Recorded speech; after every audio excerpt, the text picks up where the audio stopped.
1 யோவான் புஸ்தகம் 1ஆம் அதிகாரம் 9ஆம் வசனம். 1 யோவான் புஸ்தகம் 1ஆம் அதிகாரம் 9ஆம் வசனத்தை கூட வாசிக்க கேட்கலாம். நம்முடைய பாவங்களை நாம் அறிக்கையிட்டால் பாவங்களை நமக்கு மன்னித்து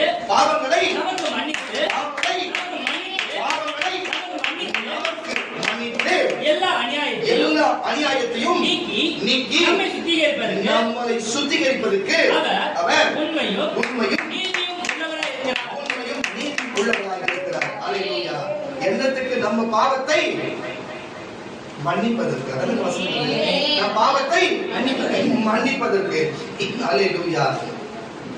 இந்த உலகத்துல தேவன் பூமிக்கு இறங்கி வந்த நோக்கம் அது நல்லதா தவறா எனக்கு தெரியல. அல்லேலூயா. இந்த பாவம் என்று ஒன்று சொல்லு, பாவத்துக்கு இந்த மன்னிப்பு என்று ஒன்று சொல்லுறது பாத்தீங்களா? அந்த மன்னிப்புன்னு ஒன்று இருக்குது பாத்தீங்களா? அந்த ஒரே ஒரு காரியத்தில் தான் இந்த பூமிக்கு வந்திருக்கிறார். அல்லேலூயா. அந்த மன்னிப்புன்ற வார்த்தை எவ்வளவு பெரிய காரியமா இருக்கிறது. இந்த மன்னிப்புன்ற காரியத்துக்காக, இந்த மன்னிப்புன்ற ஒரு காரியத்துக்கு உருவத்தை கொடுக்க, ஒரு செயலை கொடுக்க, இந்த கிரியை கொடுக்க அவரே இறங்கி வந்திருக்கிறார்.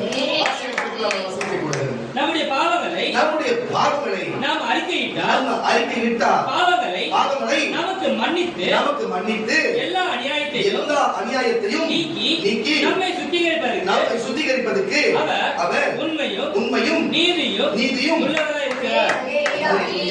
பாருங்க, நம்ம பாவத்தை அறிக்கையிட்டார், நம்மளுடைய பாவத்தை அறிக்கையிட்டார், அவர் மன்னிப்பதற்கு அவர் தயாரா இருக்கிறார், அவர் காரணமா இருக்கிறார், அவர் நீதியா இருக்கிறார், உத்தமமா இருக்கிறார். தன்னுடைய பிள்ளைகளே, அப்போ நம்மளுடைய பாவத்திலிருந்து மன்னிப்பு வேண்டும் என்று சொன்னா நம்ம செய்ய வேண்டிய காரியம் ஒரே ஒரு காரியம், நம்ம அறிக்கையிட வேணும். நம்ம மன்னிப்பு பெற வேண்டும். என்ன சொன்னோம்? நம்ம தாழ்த்திக்கிறோம். மறுபடியும் வாசி, அப்புறம் நம்முடைய பாவங்களை நாம் அறிக்கையிட்டால் அதான் சொல்லுகிற பாருங்க, நம்ம தாழ்மையாக இருந்து நம்ம செஞ்சதெல்லாம் அப்படியே ஒன்னு சொன்னா அந்த பாவங்களை நமக்கு மன்னித்து அவர் அதை கேட்டு நமக்கு மன்னித்து எல்லா அநியாயத்தையும் நம்ம கிட்ட இருந்து நீக்கி நம்மை நம்மை சுத்திகரிப்பதற்கு அவர் உண்மையும் நீதியும் உள்ளவராக இருக்கிறார். அப்போ ஒரு பாவத்தை ஒருத்தர் மன்னிப்பதற்கு வேண்டும் என்று சொன்னா அவர் நீதிபரரும் உத்தமருமாய் இருக்க வேண்டும், நீதியாகவும் உத்தமனாய் இருக்க வேண்டும். இந்த உலகத்துல எந்த மனுஷனோ சரி நீதியுமாய் கிடையாது, உத்தமனா கிடையாது. மட்டும் புரிஞ்சுக்கொள்ளுங்க. நான் பரிசுத்தமா இருக்கிறேன், நான் உத்தமமா இருக்கிறேன்னா அதெல்லாம் இங்க சரிப்பட்டு வரவே.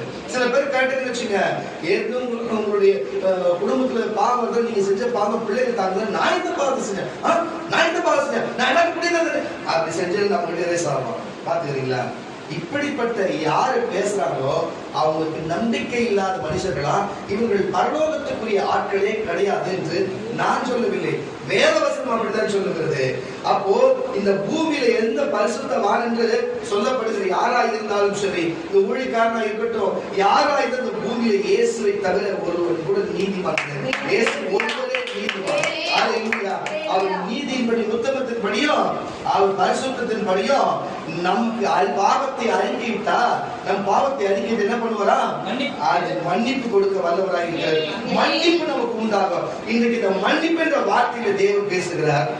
அல்லேலூயா. இதை கேட்டுக்கொண்டிருக்கிற கர்த்தருடைய பிள்ளைகளே, அந்நாட்களில் இஸ்ரவேல் மக்களை குறித்து நம்ம பார்ப்போம். முதலாவது அவங்க குறித்து பார்த்துட்டு அதுக்கப்புறம் நமக்குள்ள வருவோம். யார் மன்னிப்பு கேட்டு திருப்பி அதை தவறு செய்கிறது, யார் மன்னிப்பு கேட்டு யாருக்கு எனக்கு தெரியாது என்று செய்கிறது, யார் கண்டுபிடிக்க போறாங்கன்னு செய்கிறது, அது செய்துவிட்டு அதுக்கு ஏற்ற மாதிரி மேட்ச் பண்ற காரியத்தை செய்கிறது எல்லாத்தையும் கர்த்தர் பார்த்து கொண்டு தான் இருக்கிறார். தயவு செய்து உங்களுக்கு நான் எச்சரித்திருக்கிறேன், நான் உங்களுக்கு எச்சரிக்கிறேன் கர்த்தருடைய பிள்ளைகளே. அந்நாட்களில் இஸ்ரவேலர்கள் என்ன காரியத்தை செய்தார்கள், அவர்களுக்கு என்ன காரியம் நடந்தது பாருங்க. எகிப்திலே இஸ்ரவேலர்கள் அடிமைத்தனையா 430 ஆண்டுகளாக அடிமைத்தனையா இருந்தது உங்களுக்கு தெரியும். அந்நிய தேவர்கள் அங்கு வழிபடுகிற இடத்துல, அந்நிய மக்கள் வாழ்கிற இடத்துல ஒரு அடிமையாய் வாழ்ந்து சுகபோகம் இல்லாம, சுதந்திரம் இல்லாம, நேரத்துக்கு தூங்கணும், நேரத்துக்கு சாப்பிடணும், நேரம் நடந்து வேலை செய்யணும் என்று சொல்லி அப்போ லீவு கூட கொடுக்காத அப்படி மாடா தேய வச்சு பாருங்க. அவனுக்கு சொகுசா இருப்பாங்க, சொந்த பிரஜைகள் சந்தோஷமாகவும் அவர்கள் இருப்பார்கள். ஆனா இவர்களுக்கோ அடிமையா இருந்த இவர்களுக்கு எந்த சுகத்தையோ சந்தோஷத்தையும் காண கிடைக்காதபடிக்கு அப்படிப்பட்ட ஒரு சித்திரவாதியான ஒரு வாழ்க்கையை அந்த நாட்களில் யார் வாழ்ந்தது? எல்லா எபிரேய மக்கள் எல்லாமும் எகிப்து என்னும் ஒரு நாட்டிலே, அப்படி ஒரு அந்நிய நாட்டிலே அந்த இடத்துல இப்படிப்பட்ட ஒரு வாழ்க்கை வாழும் பொழுது அல்லேலூயா என்ன சம்பவிக்கும் சொன்னா, மோசே என்னும் ரட்சகரை தேவன் உருவாக்கி, மோசே என்னும் ரட்சகரை உருவாக்கி முதலாவது அடிமைத்தனம் என்னவென்று தெரியும், அடிமைப்படுத்துவது என்றால் என்னவென்று தெரியும்படிக்காகவே அடிமைப்படுத்துவதுனா என்ன, அடிமைப்பட்டா என்ன ஆகும் என்று ரெண்டு விதமான பழக்க வழக்கத்தை அவருக்கு தெரியும்படிக்கு, அவர் ஒரு எபிரேயனா பிறந்திருந்தோம், அவர் ராஜாவின் வீட்டிலே இருக்கும் பொழுது ராஜாவுடைய அரண்மனையில் இருக்கிற எல்லா எகிப்தில் என்ன செய்வான்னு சொன்னா, எல்லாரும் பாத்தீங்கன்னா இப்போ மிலிட்டரியில இருக்கிறாங்கன்னு வச்சுக்கல, ஒரு ஆர்மியில மிலிட்டரியில இருக்கிறவங்க பாத்தீங்கன்னு வச்சுக்கல, அங்க வந்து சமையல்காரங்க இருப்பாங்க. ஒரு வகையில சொல்லுங்க, சமையல்காரங்க கையில் துப்பாக்கி இருக்கும், அவங்களும் சுடுவாங்க. புரிஞ்சுங்க. அங்க two wheeler mechanic, car mechanic அங்க இருப்பாங்க. அவங்களும் துப்பாக்கி வச்சிருப்பாங்க, மெக்கானிக் வேலையை பார்ப்பாங்க, சுடுவாங்க. புரியுதா இல்லையா உங்களுக்கு? அங்க டாக்டர் இருப்பாங்க, பெயிண்டர் இருப்பாங்க, எலக்ட்ரிஷியன் இருப்பாங்க, இது போன்ற வேலை செய்யறவங்க இருப்பாங்க. ஆனா அவங்க கையில் துப்பாக்கி இருக்கோ, அவங்களும் மற்றவங்க சுடுவாங்க. இது புரியுதா இல்லையா? எந்த நேரத்துல வேணாலும் பக்கத்து எல்லையில இருந்து தீவிரவாதி சைனால இருந்து வந்துடலாம், இங்க இருந்து காஷ்மீர்ல இருந்து வந்துடலாம், இங்க இருந்து உள்ள இருந்து பக்கத்து நாடுல இருந்து வந்துடலாம் என்று சொல்லி, என்ன வேணாலும் நடக்கலாம் என்று சொல்லி, எந்த மெக்கானிக் வேலைக்கு போனாலும் சரி, எலக்ட்ரிஷியன் வேலைக்கு போனாலும் சரி, டிரைவர் வேலைக்கு போனாலும் சரி, அங்க போய் நம்ம டாக்டரா இருக்க போனாலும் சரி, எந்த வேலை செய்ய போனாலும் ஆர்மியில அந்த இடத்துல என்ன செய்வான்னு சொன்னா, எல்லார் கையிலுமே துப்பாக்கி இருக்கு, எல்லாருக்குமே பழக்க வச்சு எல்லாருக்கும் ட்ரைனிங் பண்ணிருப்பாங்க. புரிஞ்சுச்சா உங்களுக்கு? எகிப்தில் வாழ்ந்த சிப்பாய்களுக்கும் அதேதான், போர் சேவர்களுக்கும் அதேதான், அங்க இருக்கிற பொதுமக்களுக்கும் அதேதான். அவர்கள் எல்லாருக்குமே இவர்களை அடிமைப்படுத்தும்படிக்கான எல்லா காரியமுமே இருக்கிறபடினாலே அப்படிப்பட்ட காரியம் இருக்கிறது. அப்போ இந்த எபிரேய வம்சத்திலே பிறந்த மோசே என்ன செய்கிறார் சொன்னா, மோசே கொண்டு போய் அந்த அவங்க போய் எங்க கொண்டு போய் ராஜா அரண்மனையில் வைக்கிறார். உங்களுக்கு தெரியும், அந்த 40 ஆண்டுகள் அவர் வளர்கிறாரு, எல்லாத்தையும் தெரிந்து கொள்கிறாரு. அப்போ ஒரு மனுஷனை எப்படி அடக்கி ஆளுவது, ஒரு மனுஷனுக்கு எப்படி அடிமை செய்வது என்ற எல்லா காரியமும் தெரியும்.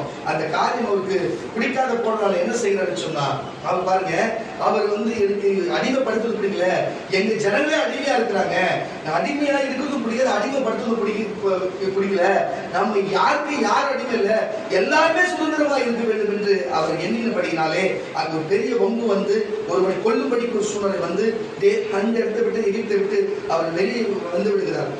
உங்களுக்கு தெரிஞ்சவங்களே, தேவன் மறுபடியும் அவரை மன்னித்து அவரை மீட்டு என்ன செய்கிறார் சொன்னா, அவர் மறுபடியும் கொண்டு வருகிறார். எங்க மறுபடியும் எங்கிருந்து ஓடினார், 40 வருஷம் கழிச்சு பொதுவான வாழ்க்கை வாழ்ந்து 40 வருஷம் கழிச்சு மறுபடியும் கொண்டு வருகிறாரு, எகிப்துக்கு கொண்டு வருகிறார். நல்லா புரிஞ்சுக்கொள்ளுங்க கர்த்தருடைய பிள்ளைகளே. அப்படி எல்லாத்தையும் கற்று தெரிந்து அடிமைப்படுத்துவது என்ன, அடிமைப்பட்டா என்ன நடக்கும் என்று தெரிஞ்ச ஒரு மனுஷன் தேவன் ரட்சகரை போல அந்த இஸ்ரவேல் மக்களுக்கு, அந்த எபிரேய மக்களுக்கு எகிப்திலிருந்து மீட்கும்படிக்கு அப்படிப்பட்ட ஒரு ரட்சகனை மோசேயை தேவன் ஏற்படுத்தி, மோசேயிடத்தில் தேவன் பேசி அவருக்கு ஒரு பெரிய மாற்றத்தை கொடுத்து பெரிய அற்புதங்களை அடையாளங்களை காண்பித்து எங்க அனுப்புறார் சொன்னார், அங்க எகிப்துக்கு அனுப்புறார். கரணம் தச்சவர்கள் செய்யலாமே. அப்போ அப்படிப்பட்ட அற்புதங்களை காண்பித்து அப்படிப்பட்ட காரியத்தை எல்லாத்தையும் செய்து பாருங்க, இஸ்ரவேலின் தேவன் அவரே மெய்யான தேவன், இஸ்ரவேலின் ராஜா அவரே மெய்யான தேவன் என்று அந்த பொதுமக்கள் அறிந்து கொள்ளும்படிக்கு, அங்க இருக்கிற எல்லா எபிரேயர் அறிந்து கொள்ளும்படி இந்த அதிசயத்தை அற்புதத்தை கண்ட எகிப்திலும் உண்மையாகவே மோசேயின் தேவன் தான் என்று தங்களை ஒப்புக் கொடுக்கும் அளவுக்கு அப்பேற்பட்ட காரியத்தை செய்திருக்கிறார். கரணத்தற்றவர்கள் இப்படிப்பட்ட காரியத்தை செய்தும் அங்கிருந்து எகிப்தை விட்டு கானானுக்கு கொண்டு போவேன் என்று சொல்லி, நான் உங்களுக்கு சொந்த தேசத்தை கொடுப்பேன் என்று சொல்லி ஆபிரகாமிடத்திலும் ஈசாக்கிடத்திலும் இஸ்ரவேலிடத்திலும் வாக்கு கொடுத்த உன் சன்னதிக்கு இதை கொடுப்பேன் என்று சொன்னதை அதை மோசேயின் மூலமாக பேசி அதை கொடுக்கும்படிக்கு அந்த ஜனங்களுக்கு அந்த சன்னதிக்கு கொண்டு போகும்படிக்கு கானானுக்கு கொண்டு போகிற வேளையிலே இப்படிப்பட்ட அடிமைத்தனத்தை மீட்டு, இப்படிப்பட்ட அடிமைத்தனத்தை மாற்றி அங்கிருந்து சுதாரிதமாக இருக்க வேண்டும் என்று சொல்லி, சுதந்திரமான வாழ்க்கையை வாழ வேண்டும் என்று சொல்லி, தனித்துவமான சந்தோஷத்தை அனுபவிக்க வேண்டும் என்று சொல்லி தேவன் தம்முடைய ரட்சகனை போல ஒரு மோசேயின் தீர்க்கதரிசி அனுப்பி அந்த லட்சோப மக்களை மீட்டு அவர் கொண்டு போகிற எல்லைக்கு போகிற இடத்துக்கு கொண்டு வருகிறார். அல்லேலூயா. இந்த ஜனங்கள் அப்போ என்ன செய்ய வேண்டும்?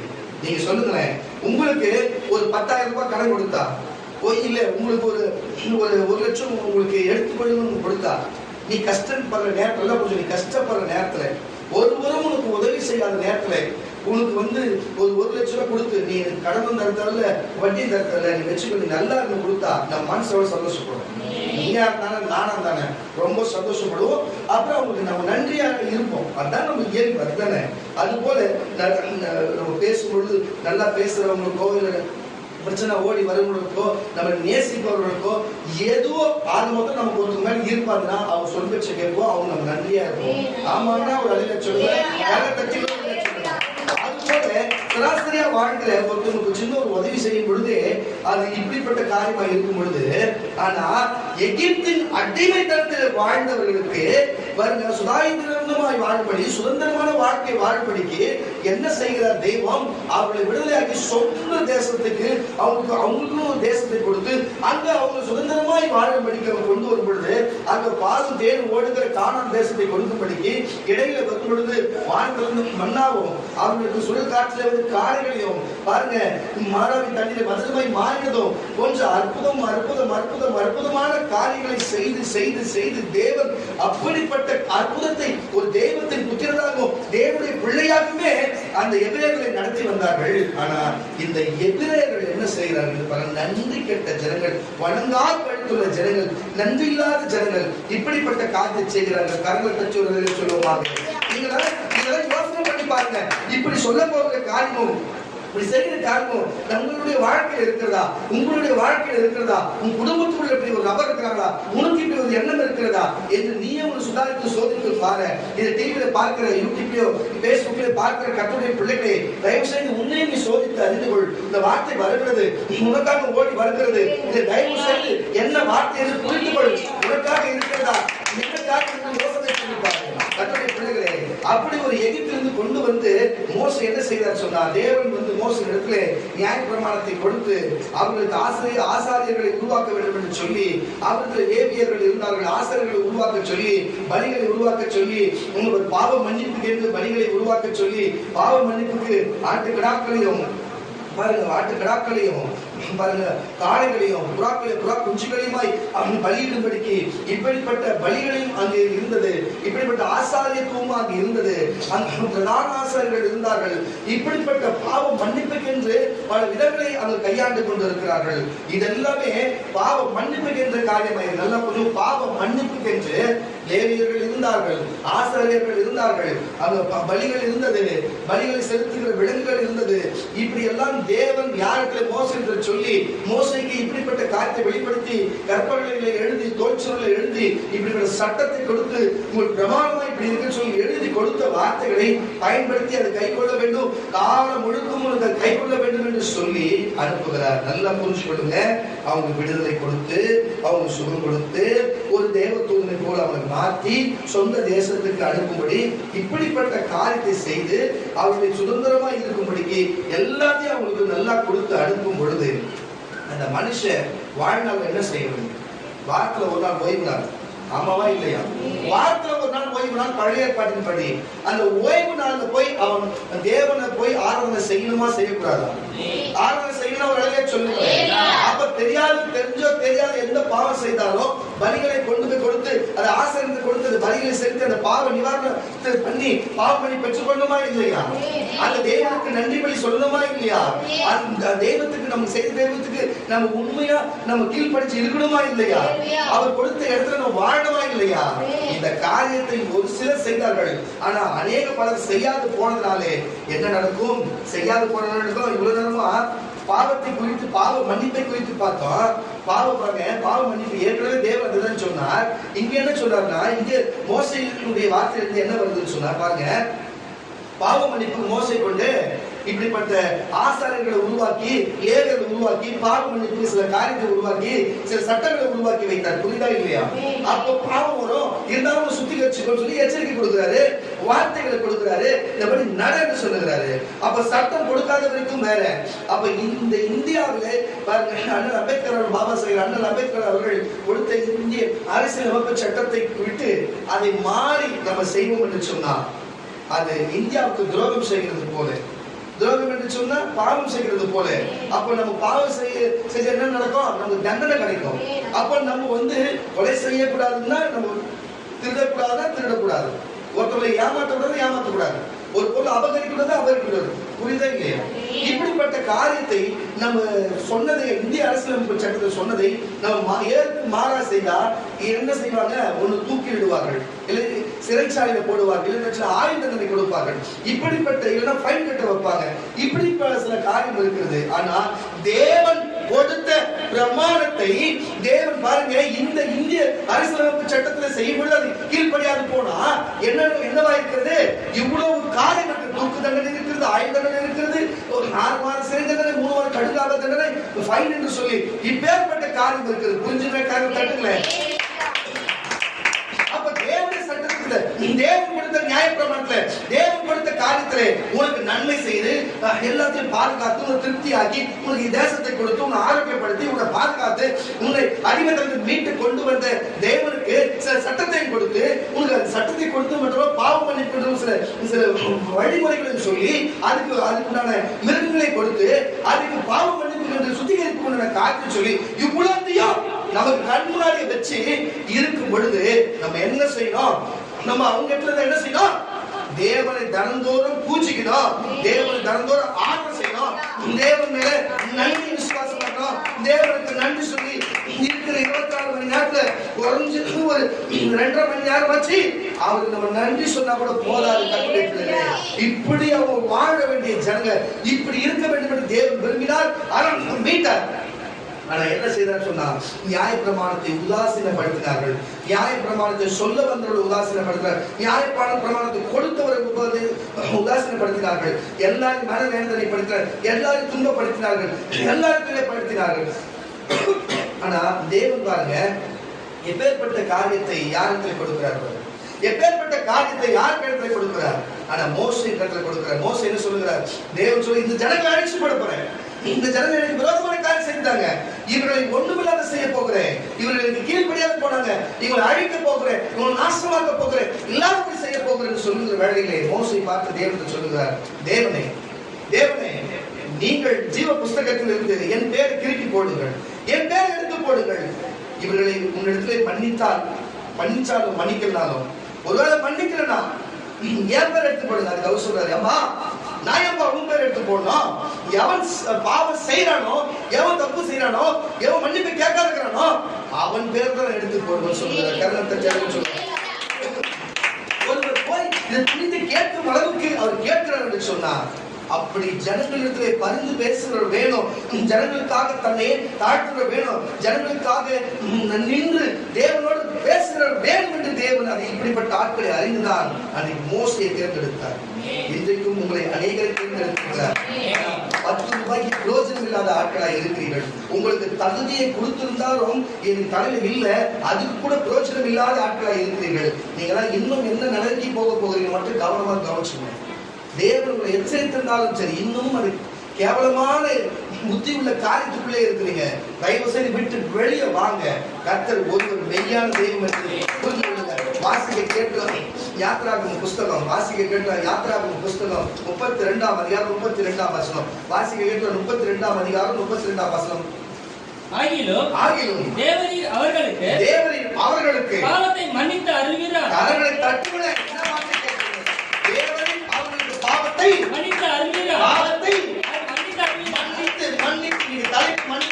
மன்னித்து அருள்கிறார் என்று மன்னித்தருளும் இல்லாவிட்டால் இல்லனா நீர் எழுதின உம்முடைய புத்தகத்திலிருந்து என் பேரை கிறுக்கி போடும் என்றார். என் பேரை கிறுக்கி போடும் யார் சொல்றது?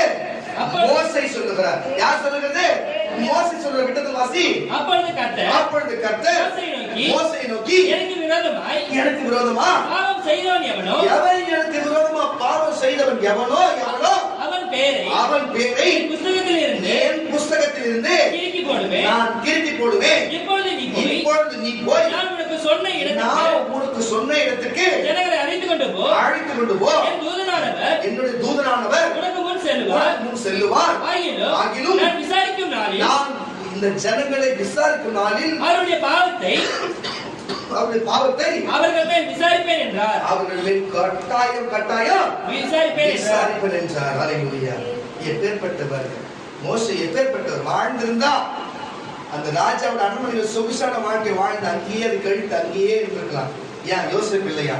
யோசேப்பு அங்கதான் இருந்தாரு, யோசேப்பு அங்கதான் வளர்ந்தாரு. ஆமாடா இல்லையா? அவர் கடைசியில் அங்கே இருந்து அங்கே மரித்தார், அங்கே போனாங்க. ஆனா இங்க புறப்பட்டு போகும்போது சமாதி கொண்டு போனாங்க, அது வேற. ஆனா வாழ்ந்தது எப்படி? ஆனா மோசே அப்படி இல்லையே. ஆனா வாழ்ந்தாரு. அவருக்கு குறிப்பிட்ட நாள் புரிஞ்சது, இது சரி கிடையாது. நம்ம இனத்து மக்கள் அடிமையா இருக்கிறாங்க, நம்ம போய் அவங்களே போய் அடிமை பண்றேன். நமக்கு அடிமைப்படுறது வேணும், அடிமையா இருக்கிறது வேணாம். எப்ப இந்த நாடே வரணும், நாட்டை விட்டா ஓடி போயிட்டு. தேவன் அப்படி வேணாப்பா, உனக்கு ஓகே, உனக்கு சரிதான், நீ அடிமைப்படுத்தவும் வேணாம், நீ அவனுக்கு அடிமையா இருக்க தேவையில்ல. உனக்கு நான் சொல்ல, நீ உணர்ந்தது உண்மைதான்ப்பா, அதை போய் அவனுக்கு செய்யி நான் சொல்றேன். அதே போல அடிமை யாரையும் படுத்தவும் வேணாம், அடிமையா இருக்க வேணாம்னு சொல்லி அங்கிருந்து மீட்க தேவன் பெரிய காரியத்தை செஞ்சார். யார் அந்த உணர்வோடு இருக்கிறாங்களோ அவங்க தேடுவார், அவங்க ரட்சகரா இருக்க அவர் தேடுவார். ஆனா இறுதியிலே பாருங்க, இந்த மனுஷனுக்காக பார்வோனோடு வழக்காடினவர் இதே மனுஷனுக்காக அந்த தேவனுக்கு வழக்காடுவார். என் பேர் கூட எடுத்து போடுங்க, மன்னித்தார் இல்லைன்னா அவரு தான் சொல்றது, ஏம்பா நீ நான் சொல்ற வேலை நீ போய் செய்ய, எவன் பண்ணா அவன் பேரை எடுத்து போடுவேன். ஆனா கடைசி நாளில் அவன் விசாரி பண்ற. அல்லேலூயா. தயவு செய்து புரிஞ்சுக்கொள்ளும் கர்த்தருடைய பிள்ளைகளே, கர்த்தருடைய பிள்ளைகளே, மோசே எப்படிப்பட்டவர், மோசே எப்பேற்பட்ட வல்லமை பெற்றவர், மோசைக்கு முன்பும் மோசைக்கு பின்பும் அப்படிப்பட்ட ஒரு தீர்க்கதரிசி பூமியே இல்லை என்று வேதம் சொல்லுகிறது. அப்பேற்பட்ட மனுஷன், அவன் உள்ளமே, அவர் எவ்வளவுதான் வல்லமை பெற்றிருந்தாலும் அவருடைய உள்ளம் பாருங்க, எப்பொழுதும் மற்றவங்களுக்கு ஒத்தாசை செய்கிறது போல, மற்றவர்களை மன்னிக்கிறது போல, மற்றவர்களுக்கு மீட்கிறது போல, பாவத்திலிருந்து பாருங்க அந்த அடிமையிலிருந்து மீட்கிறது போல, அவங்களுக்கு சாதகமாய் பேசி தேவனிடத்தில் மன்றாடுகிறது போல இப்பேற்பட்ட எண்ணங்கள் இருக்கிறது. தேவனிடத்தில் பரிந்து பேசுகிறது போல இப்பேற்பட்ட எண்ணங்கள் இருக்கிறது. உங்களுக்கு இப்படிப்பட்ட எண்ணங்கள் இருக்கிறதா? உங்களுக்கு இப்படிப்பட்ட எண்ணங்கள் இருக்கிறதா? இப்படி பேசினா கூட இந்த ஜனங்கள் ஒரு சிலர் இது கேட்டாலும், இன்னும் சிலர் வழக்கமா இதே தொழிலாய் செய்கிறவர்களும் உண்டு. தொடர்ந்து இதே காரியம் வாசிக்கிற என்னாகமத்தின் புஸ்தகம், என்னாகமத்தின் புஸ்தகம் 14ஆம் அதிகாரம் 19ஆம் வசனத்தை வாசிக்க கேட்கலாம். என்னாகமத்தின் புஸ்தகம், உம்முடைய கிருபையினுடைய மகத்துவத்தின் படியையும் எகிப்தை விட்டது முதல் இந்நாள் வரைக்கும் இந்த ஜனங்களுக்கு வந்ததின் படியையும்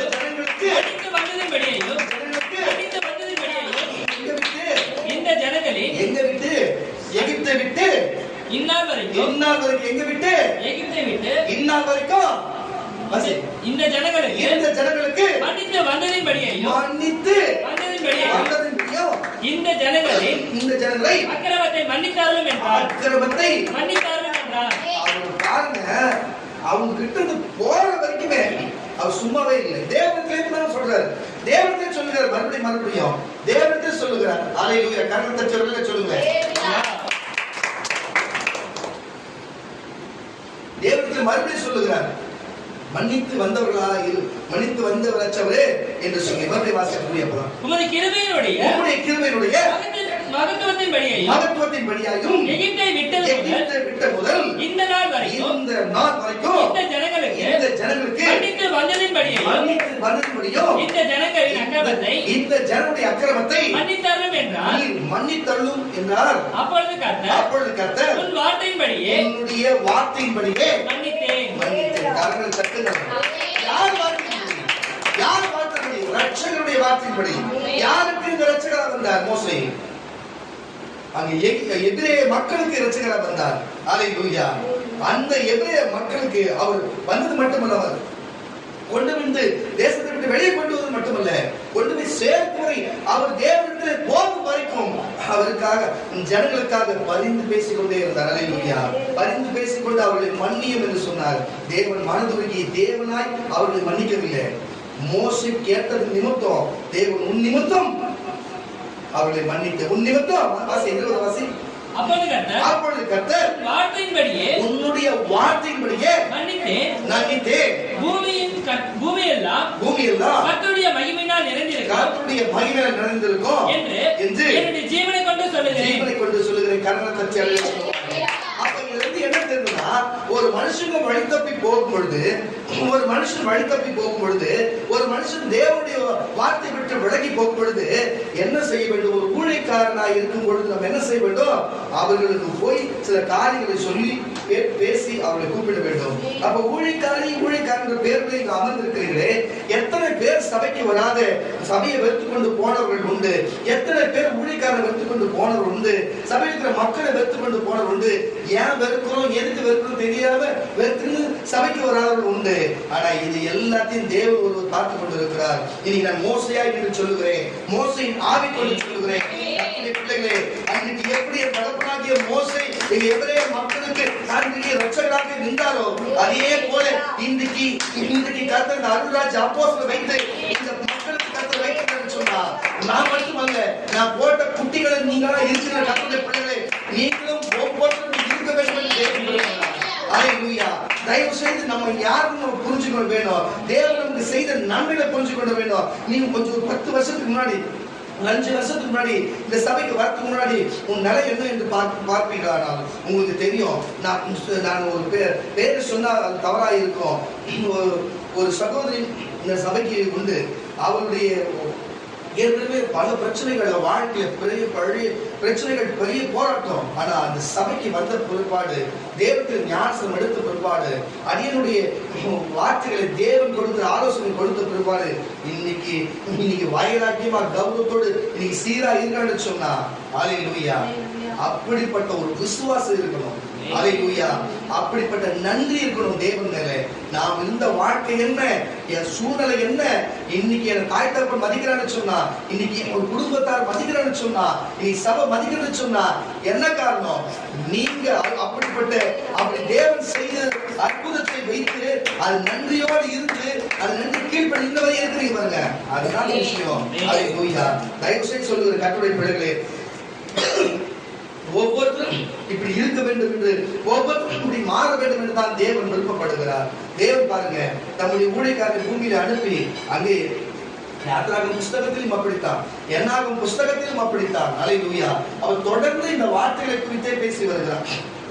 இந்த வார்த்தைகளை குறித்து சொல்ல வருகிறார். வாசிக்க கேட்கலாம். 1 ராஜாக்களின் புஸ்தகம் 8ஆம் அதிகாரம் 50ஆம் வசனம். 1 ராஜாக்கள் 8ஆம் அதிகாரம் 50ஆம் வசனம். சீக்கிரம் கடந்து போயிடும். உம்முடைய ஜனங்கள் உமக்கு விரோதமாய் செய்த பாவத்தையும் அவர்கள் கட்டளையை மீறின, பாருங்க, மோசே கொடுத்த கட்டளையை மீறின அவர்கள் துரோகங்களையும் அந்த துரோகங்களையும் எல்லாம் மன்னித்து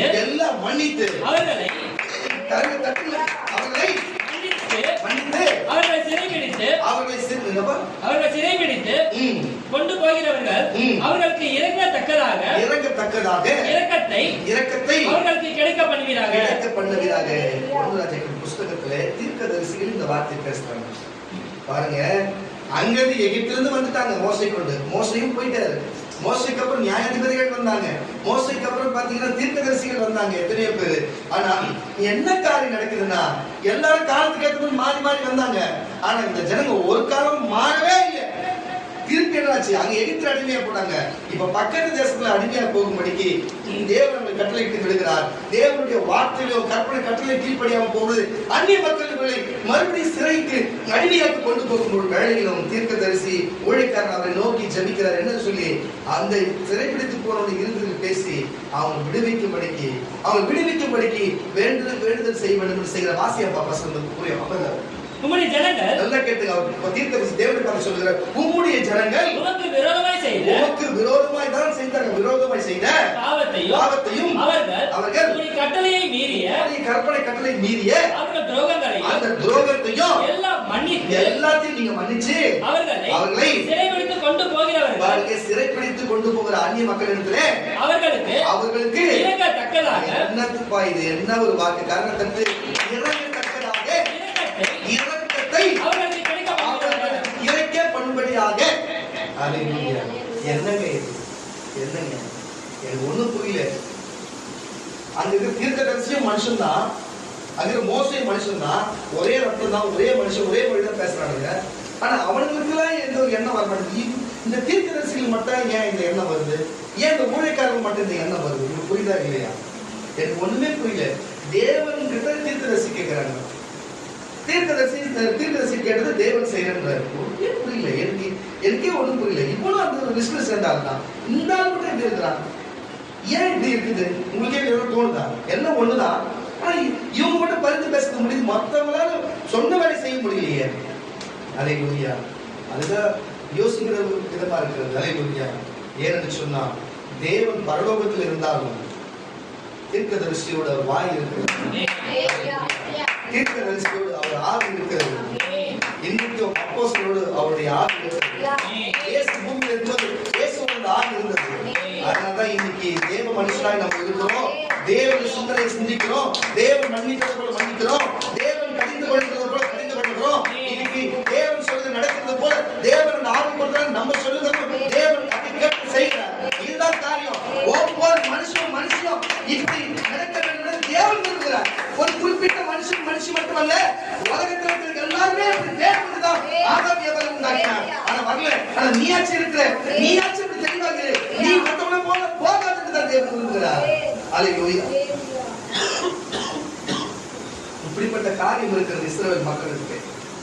அப்பொழுதும் தீர்க்கதரிசி என்னவா ஜெபிக்கிறாங்க, அவங்க மனம் இறங்கும்படிக்கு. அடிக்கதான் போயிட்டாங்க மறுபடியும் வேற தேசத்துக்கு, கொஞ்சம் மனம் இறங்கும்படி அவங்க மன்னிக்க சொல்லி கேட்கிறாரு. அல்லேலூயா. பாருங்க, அப்ப தேவனுடைய வார்த்தையை கேட்காம போனா அப்ப பாவம் கண்டிப்பா வருதா? அப்ப தீர்க்கதரிசியோ அப்போஸ்தலருடைய வார்த்தையை கேட்காம போனா பாவம் வருதா? நியாயப்பிரமாணத்தை மீறினா பாவம் வருதா இல்லையா? நமக்கு நியாயப்பிரமாணம் இல்லை, நமக்கு புதிய ஏற்பாடுல நமக்கு புதிய உடன்படிக்கையை தேவன் கொடுத்திருக்கிறார். புரிஞ்சுக்கொள்ள கர்த்தருடைய பிள்ளைகளே, மத்தேயு, மார்க்கு, யோவான், லூக்கால கொடுக்கப்பட்டிருக்கிறது. அந்த வார்த்தை மீறினா நமக்கு பாவம் தான், அதுல எந்த மாற்றமும் இல்லை. இதை எதுக்கு நான் சொல்றேன்னா, இப்பேற்பட்ட காரியம் இருக்கிறது.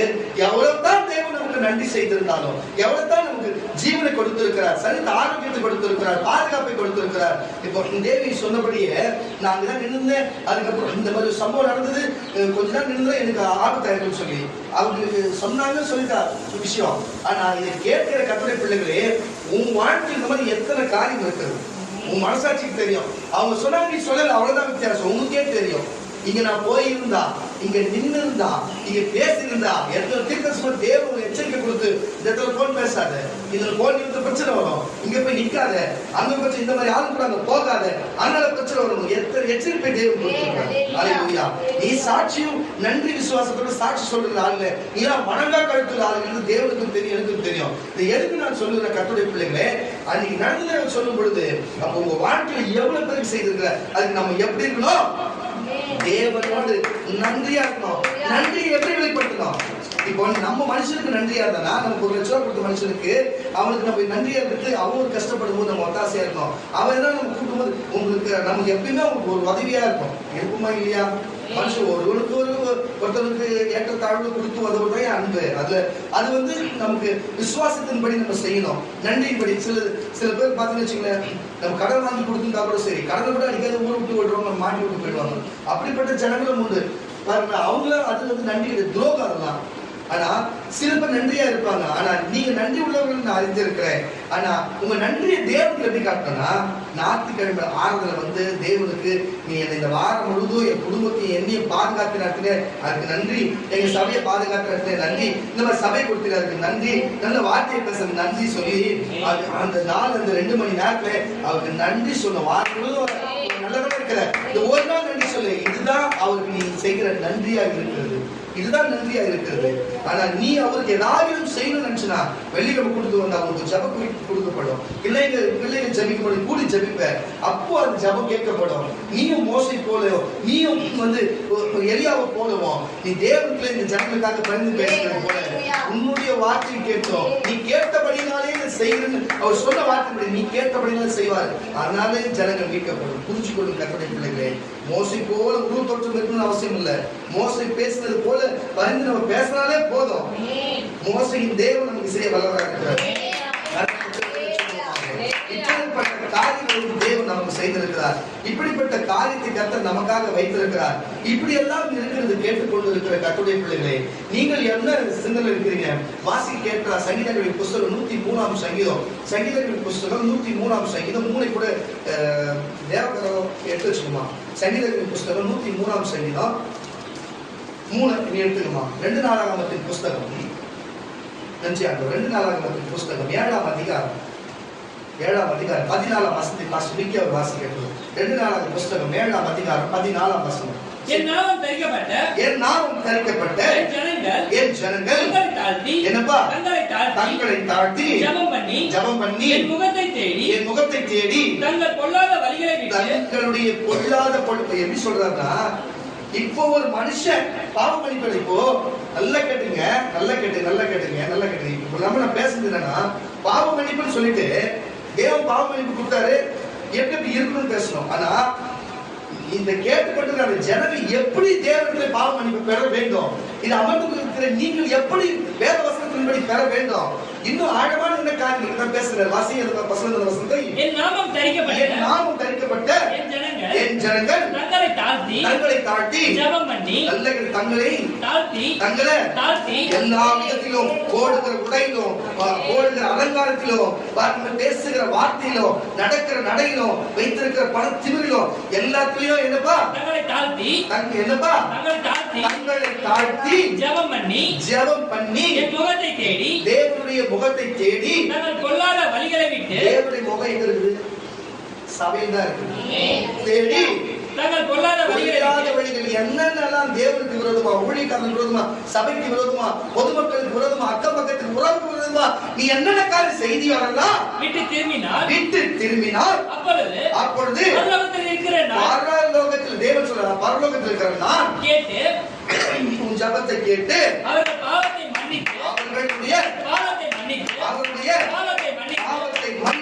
மன்னித்து மன்னித்து அவர்கள் அவருடைய சொந்த தேசத்துக்கு சேமத்தையும் சந்தோஷத்தையும் அங்க நன்மையும் செய்வர் என்று சொல்லுகிறார்.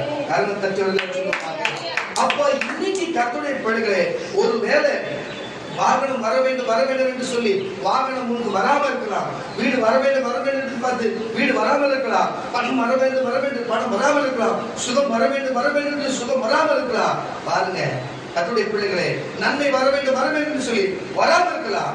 இதெல்லாம் தேவன் நம் ஜபத்தை கேட்கும் பொழுது பதில் தரும்போது உன் தேசத்திலே உனக்கு நான் தான் தருவேன், சேமத்தை தருவேன் சொல்லி நன்மை தருவேன் சொன்னாரு. அப்போ நீயும் ஜபிக்கிறது இல்ல, அக்கம் பக்கத்துல பிரச்சனை பண்ணிக்கிற, சும்மா பார்க்கிறவங்களோட பிரச்சனை பண்ணிக்கிற, பேசுறவங்களோட பிரச்சனை பண்ணிக்கிற, சபையில் நடக்காத காரியத்தை நடந்த காரியத்தை நடக்காத போல பேசுகிற, ஊழியக்காரத்துக்கு பிள்ளைங்க பேசுகிற, ஊழியக்கார குடும்பத்துக்கு விரோதமா பேசுகிற, சபைக்கு விரோதமா பேசுகிற, சபையில் இருக்க ஊழியம் செய்கிற பிள்ளைகளுக்கு விரோதமா பேசுகிற, உன் வாழ்க்கையில உன்னோட நடைகள் சரியில்லை, உன் பேச்சு சரியில்லை, உன் பார்வை சரியில்லை, ஒவ்வொரு காரியமும் உன்னுடைய காரியங்கள் எல்லாமே மாறி சரியில்லாத இருக்கிறதுனால அப்போ உன் ஜெபம் மட்டும் எப்படி கேட்கப்படும்? எப்படி உனக்கு சுகம் உண்டாகும்? எப்படி உனக்கு ஆசீர்வாதம் வரும்? எப்படி உன் வாழ்க்கையில பிரச்சனை மாறும்? எப்ப உனக்கு சொந்த வீடு கிடைக்கும்? எப்ப சொந்த வாகனம் கிடைக்கும்? எப்படி நீ நல்லா இருப்ப? எதுவுமே செய்யறதுல எப்படி இருப்ப? அதுக்காக தேவன் சொல்லுகிறார், எல்லாத்தையும் விட்டு என்னிடத்திலே ஜெபம் பண்ணு, அப்பொழுது நானே உன் தேசத்திலே சேமத்தை மன்னித்து உன் தேசத்திலே சேமத்தை கொடுப்பேன்னு சொல்லுகிறார். அல்லேலூயா.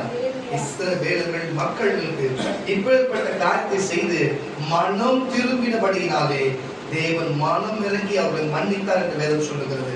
மனம் திரும்பாத யாருமே தேவன் ஒருபோதும் மன்னிக்க மாட்டார் என்று தெரியும். நான் சொல்லுகிறேன், இந்த தேவைக்காக பேசுகிறது, இந்த மாதிரி கெட்ட எச்ச பழக்கத்தெல்லாம் தயவு செய்து விடுதலை சுவிசேஷ ஊழியத்துல வெள்ளிக்கிழமை வரையோ நீ ஞாயிற்றுக்கிழமை வரையோ இதை பேஸ்புக்லயும் யூடியூப்லயும் பாக்குற சப்ஸ்கிரைபர் இருக்கிறியோ, இந்த மாதிரி எச்ச புத்தி வச்சிருக்கிறவங்க தயவு செய்து ஓடிடுங்கிறது. நீ இதெல்லாம் சப்ஸ்கிரைப் பண்ணது எல்லாத்தையும் அன்லாக் பண்ணிட்டு ஓடிடு, இல்ல சபைக்கு வரியா ஓடிடு. இந்த மாதிரி கேவலமான புத்தியில வச்சுட்டு வரக்கூடாது. அல்லேலூயா. தேவைக்காக பேசுகிறது, தேவைக்காக பழகுகிறது. உன் வாயிலிருந்து ஒரு நாள் தேவனுக்கு விரோதமா செய்த காரியத்தை செய்துட்டோம் என்று மன்னிப்பு கேட்டிருக்கியா? சபைக்கு விரோதமா பேசுகிறது மன்னிப்பு கேட்டிருக்கியா? நான் அந்தி கிறிஸ்துவா? நான் உங்களுக்கு அந்தி கிறிஸ்துவா? நான் இப்ப மாறிட்டேன்னா என்ன மாறிட்டேன்? முடி கொட்டி போச்சா? அதான் மாறி இருக்கோம். கொஞ்சம் ஒரு சுத்தி எக்ஸ்ட்ரா இருக்கிறா, எனக்கு உபவாசம் கம்மியாயிடும், அவ்வளவுதான். என்ன மாறிட்டேன்? நான் மாட்டேன்னு வச்சுக்கோ, உன்னை உள்ளே சேர்த்துக்க மாட்டேன். நான் மாட்டேன், நான் உன்கிட்ட பேசியே இருக்க மாட்டேன். நான் மாட்டேன்னு வச்சுக்கோ, நீ எல்லாம் ஒரு ஆளான மதிச்சே இருக்க மாட்டேன்.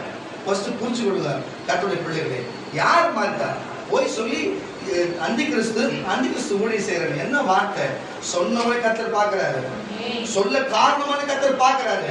விட்டுடுவாரா உங்களை விட்டுடுவாரா? மன்னிப்பு கேட்காத வரைக்கும் அவங்க விட மாட்டாரு. நீ மறந்தே போயிருப்பீங்க. கூட யோசனை பண்ணுவோம், நம்மளா இருக்குமானு. நீதான் எதுக்கு சொல்லுங்கன்னு சொன்ன,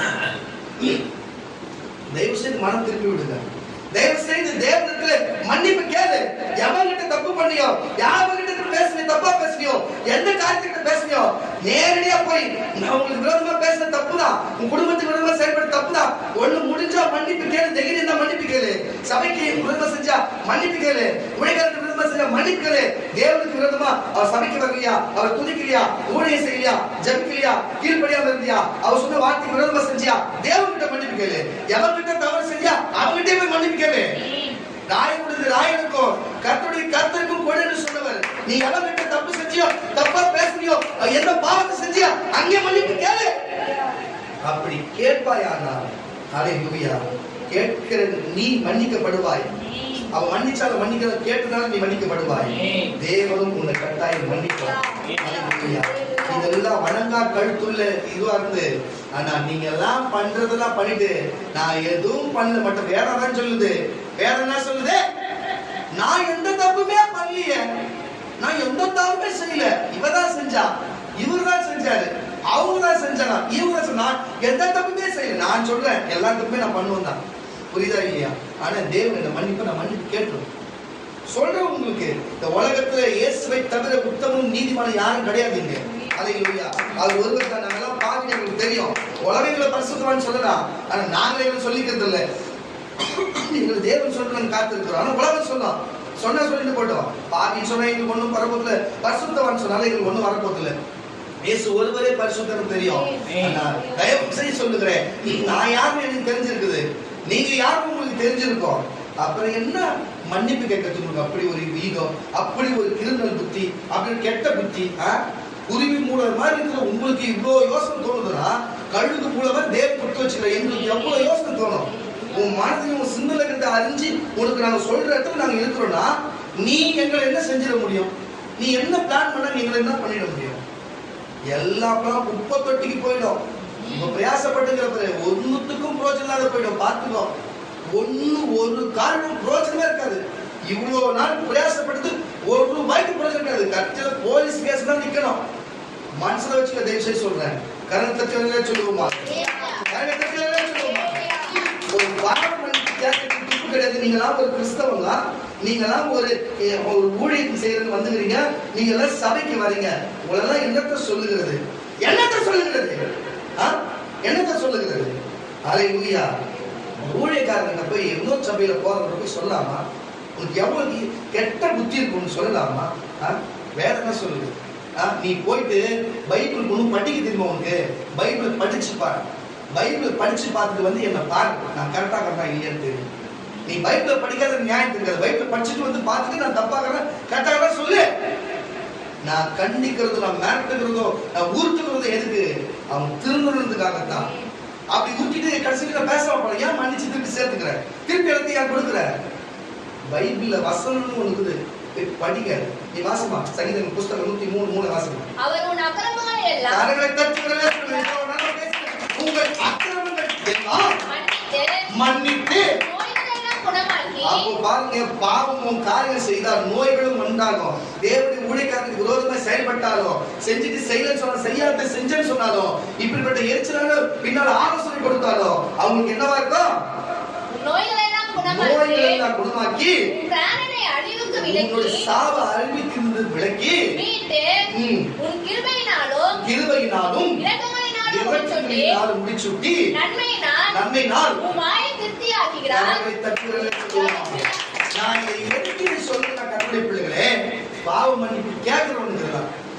அப்ப பாவ மன்னிப்பு கேட்கலாம், நோய் வரும், பிரச்சனை வரும், எந்த நல்லது நடக்காது, எந்த நேரமும் சண்டையா இருக்கும், சமாதானமே இருக்காது.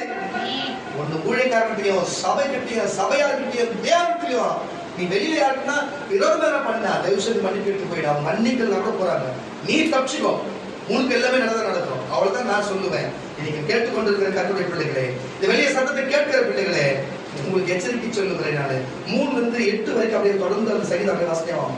ஃபுல்லாவே அந்த வாசனம். அவர் உன் அக்கிரமங்களை எல்லாம் மன்னித்து உன் அக்கிரமங்களை எல்லாத்தையும் மன்னித்து உன் நோய்களை எல்லாம் குணமாக்கி ஏத்துக்க உன்னுடைய வந்திருக்கிற கர்த்தருடைய நோய்கள் எல்லாம் குணமாக்கி பிராணனை அழிவுக்கு உன்னுடைய விலக்கி உயிர் எல்லாத்தையும் அழிவுக்கு விலக்கி மீட்டு உன் கிருபையினாலும் தேவனுடைய கிருபையினாலும் இரக்கங்களினாலும் முடிசூட்டி அவருடைய இரக்கங்களாலே முடிச்சூடி நன்மையினால் வாயை நல்ல திருப்தியாக்குகிறார். நன்மையினாலே வாயை திருப்தியாக்குகிறார். வருடத்துக்கு சமானமாய் அழுகுக்கு சமானமாய் உன் வயது திரும்ப மறுபடியும் இளமை திரும்ப வாழ வயது போல இருக்கிறது. வயது போல ஆகிறது. ஒடுக்கப்படுகிற யாவருக்கும் இன்னைக்கு எல்லாரும் கஷ்டப்படுற உங்களுக்கு யாவருக்கும் கர்த்தர் நீதியையும் நியாயத்தையும் செய்கிறார். நியாயத்தையும் செய்கிறார். அவர் தமது வழிகளை தம்முடைய வழிகளை மோசேக்கு கரகத்தை பாருங்க எப்படி இருந்தாலும் மோசை தான். பாருங்க அது பாத்தீங்கன்னா என்னாகும் புஸ்தகத்தில் மோசை தான், யாத்ராகத்தில் மோசை தான், 2 நாளாகத்தில் மோசை தான், சங்கீத புஸ்தகத்தில் மோசை தான். வாசி விட்டது வந்து மோசேக்கும் அவருடைய கிருபைகளை இஸ்ரவேல் புத்திரருக்கும் தெரிய பண்ணினார். கர்த்தர் இரக்கமோ நீடிய சாந்தமோ மிகுந்த கிருபை நிறைந்தவர். அவர் எப்பொழுதும் கடிந்து கொள்ளார். என்றென்றைக்கும் கோபப்படுகிறார்.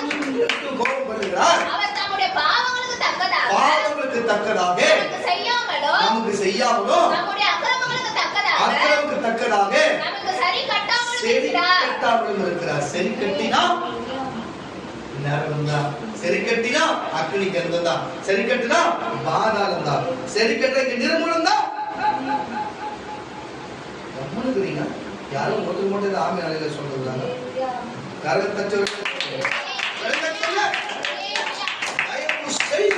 தயவு சொல்லுகிறேன். இதெல்லாம் பாருங்க சங்கீதக்காரனை வச்சு சொன்னது என்ன சொல்லுகிறது, சொன்ன வார்த்தை என்ன காரியத்தை சொல்லுகிறது. மனம் திரும்பினபடியினாலே, கீழ்ப்படிந்தபடியினாலே, தேவன் மன்னிக்கிறபடியினாலே இப்படிப்பட்ட காரியம் நடக்குது. ஒழிய நீங்கள் கீழ்ப்படியாமல் போனா மன்னிப்பு கிடையாது. நான் தான் சொல்றேன், தேவனிடத்திலையும் ஒழிக்காரத்திலையும் சபையிடத்திலையும் வெளியிடத்திலையும் கொடுத்து எதனாலதான் சரி மன்னிப்பு கேட்டு மனம் திரும்பிடு. அவ மனம் திரும்பிட்டா நோய் சுகமாகும், ஆசீர்வாதம் வரும், நன்மை வரும், பாதுகாப்பு வரும், பரலோக ராஜ்யம் வரும். புரிஞ்சுதா இல்லையா? இது எல்லாமே ஒருங்கிணைந்து இருக்கிறது. நான் ஏன் தரப்பாட ஒன்று கேட்கறேன்னா, நீ அந்நிய ஸ்திரியாவோ அந்நிய சகோதரனாவோ இருந்தாலும் நான் கேட்க போட்டில்ல, கிறிஸ்தவன்ற போர்வையில் இருக்கிறேன். அன்னைக்கு இருக்கிற எபிரேய மக்களுக்கு அன்னைக்கு ஒரு மோசை உங்களோடு இருந்தார். இன்றைக்கு உனக்கும் எனக்கும் அல்லேலூயா இயேசு அப்படி ரட்சகராக இருக்கிறார். இயேசு அப்படி அன்னைக்கு அவர்களுக்கு மோசே ரட்சகராக வெளிப்பட்டார். இன்றைக்கு உனக்கும் எனக்கும் இயேசு ரட்சகராக வெளிப்பட்டார். அவர்களுக்காச்சு நியாயப்பிரமாணத்தை கொடுத்து, அவர்களுக்கு ஏவியர்களை கொடுத்து, அவர்களுக்கு ஆசாரங்களை கொடுத்து, காளைகளை கொடுத்து, கடாக்களை கொடுத்து, புறாக்களை கொடுத்து, புறா குஞ்சுகளை கொடுத்து, அதுக்கு எப்படி பாவ நிவர்த்தி பலி, எப்படி போஜன பலி, எப்படி சுத்திகரிப்பு காரியம் என்று சொல்லி கொடுத்து அவங்க ஒரு சகலாசத்தை போல நடத்தினார். அதுக்கு கூட பிரயோஜனம் இல்லை, அது கூட அவன் சரியா செய்யல. இதுக்கு எல்லா ஆவில இருந்தாலும் நம்பிக்கை என்ற ஒரு வார்த்தையிலே இயேசு ரட்சகர், இயேசு மெய்யான தேவன், அவர் நம்பினா பாவங்களுக்கு பரலோகத்துக்கு தீர்வு கொடுக்கிறாரு. நீ நம்பினா மட்டும் போதும், அதுவே மற்ற காரியம் செய்யும். அப்போ கிறிஸ்தவராக இருக்கிற நீயும் நானும் கண்டிப்பா மன்னிப்பு கேட்டே ஆகும். இன்றைக்கு நமக்கு பாருங்க, பலியை கொடுத்தார் பழைய ஏற்பாட்டுல, இவரு புதிய ஏற்பாட்டுல பலியா ஆனார். இவரே பிரதம ஆசாரியர், இவரே பலியில செலுத்துறவன், இவரே பலி, இவரே தெய்வம், இவரே குருநாதர், இவரே இதெல்லாம் தேவனுக்கும் நமக்கும் உறவுபடுத்துகிறவரு ஒன்று என்னத்தை காட்டி சொல்லுகிறது. பழைய ஏற்பாட்டை தனித்தனியா வச்சது எல்லாம் புதிய ஏற்பாட்டுல இயேசு ஒரே ஆளா இருக்கிறார். ஆனா அன்றைக்கு மோசே என்னும் தீர்க்கதரிசியை பயன்படுத்தினார், இன்னைக்கு அப்போஸ்தலர்கள் என்னும் தீர்க்கதரிசியை பயன்படுத்தி வருகிறார். இன்னைக்கு உங்களுக்காக போதிக்கும்படிக்கு அன்றைக்கு தேவனுடைய வார்த்தை மோசே கொடுத்தார், இன்னைக்கு அப்போஸ்தலர்கள் கொண்டு வருகிறார். வாசிக்க கேட்கலாம் மத்திய எழுதின சுவிசேஷம் புஸ்தகம் 6ஆம் அதிகாரம், வாசிக்க கேட்கலாம் மத்திய எழுதின சுவிசேஷம் புஸ்தகம் 6ஆம் அதிகாரம் 14ஆம் வசனம் 15ஆம் வசனம் வாசிக்க கேட்கலாம். 14 வாசிப்பா. மனுஷனுடைய தப்பிதங்களை சொல்லுங்களேன். அப்ப மனுஷனுடைய தப்பிதங்களை நீங்கள் அவர்களுக்கு மன்னித்தால் என்ன பழைய ஏற்பாடுல சொன்ன கதெல்லாம் தேவனுக்கு தான் பேசுகிறார். தேவன் பேசுறது மனுஷன்கிட்ட ஒரு மூத்த ஒரு ஊழியக்காரன் சொல்லி, ஒரு அப்போஸ்தலனை சொல்லி, ஒரு முக்கியமான ஆளுக்கு சொல்லி மனுஷன்கிட்ட பேசுறாரு. இங்க அப்படி கிடையாது, ஒரு நேரத்தை சொல்லிடுறாரு. மனுஷனோட சமாதானம் தான் போனோம். வாசி மனுஷனுடைய தப்பிதங்களை நீங்கள் அவர்களுக்கு மன்னித்தால் நீங்கள் அவர்களுக்கு மன்னிச்சா உங்கள் பரமபிதா உங்களுடைய பரமபிதா உங்களுக்கு மன்னிப்பார். உங்களை மன்னிப்பார். மனுஷருடைய தப்பிதங்கள் நீங்கள் அவர்களுக்கு மன்னியாதிருந்தால், அதுதான் பாயிண்ட், மன்னியாம இருந்தா உங்கள் பிதா உங்கள் தப்பிதங்களையும் மன்னியாதிருப்பார். இப்போ நீ போய் எனக்கு பண்ணத எனக்கு தெரிஞ்சிருச்சு, ஆனா நான் மனசார சொல்ல உங்க மன்னிச்சிட்டேன். அப்ப நான் இதுக்கப்புறம் ஏதோ தவறு இருந்தா கூட தேவன் என்ன மன்னிச்சுவார். அது எந்த மாற்றமும் இல்லை. இருந்தாலும் இருக்காவிட்டாலும் தேவன் என்ன மன்னிச்சுவார். புரியுதா இல்லையா? தேவன் மன்னிச்சுவாரு. நான் உன்னை மன்னிச்சதுனால, ஆனா நீ என்ன மன்னிக்காத இருப்பாரு. உன்னை மன்னிப்பாரா? அப்ப நீ மன்னிக்காத இருக்கிறதுனால நீ நாளைக்கு தான் போவ. எடுத்துக்காட்டுக்கு சொல்றேன், இதே மாதிரிதான் சபையில மற்றவங்களுக்கோ, மற்ற ஸ்கூலில் செய்யற மற்றவங்களுக்கோ, இல்ல குடும்பத்திலேயோ, இல்ல உன்னை நீயே ஏமாத்திக்கிறதோ, ஜபிக்காம இருக்கிறதோ, போதை பழக்கம் பயன்படுத்துறதோ, தேவையில்லாத பேசுகிறதோ, தேவைக்கு பேசுகிறதோ, தேவைக்கு பழகுகிறதோ, இது போன்ற காரியத்தை நீ செய்து எல்லாமே இந்த மாதிரி துரோகமான காரியத்தை செய்தா இதெல்லாமே தேவனுக்கு விரோதமான துரோகமான காரியம். இப்படிப்பட்ட காரியத்தை செய்யவே கூடாது. அல்லேலூயா. அப்ப இதுக்கெல்லாம் என்ன பண்ணணும்? போயிட்டு காரணமான இருக்கிற மனுஷனுக்கு மன்னிப்பு கேட்கணும். எல்லாம் தேவத்துல மன்னிப்பு கேட்கணும். சபைக்கு விரோதமா பேச சபையில நீங்க சாட்சியில மன்னிப்பு கேட்கணும். நாங்களே பல தடவை மன்னிப்பு கேட்கணும்னு புரிஞ்சுக்கணும்னு நினைக்கிறேன். வாசிக்க கேட்கலாம் மறுபடியும் பசந்து. மனுஷருடைய தப்பிதங்களை நீங்கள் அவர்களுக்கு, அதுதான் சொல்ற இயேசுநாதரே சொல்லுகிறாரு சீஷர்கள் மற்றவர்கள் போதிக்கிறாங்க. மனுஷருடைய தப்பிதங்களை மனுஷருக்கு நீங்கள் அவர்களுக்கு மன்னித்தா உங்களுடைய பரமபிதா உங்களுக்கும் மன்னிப்பார்.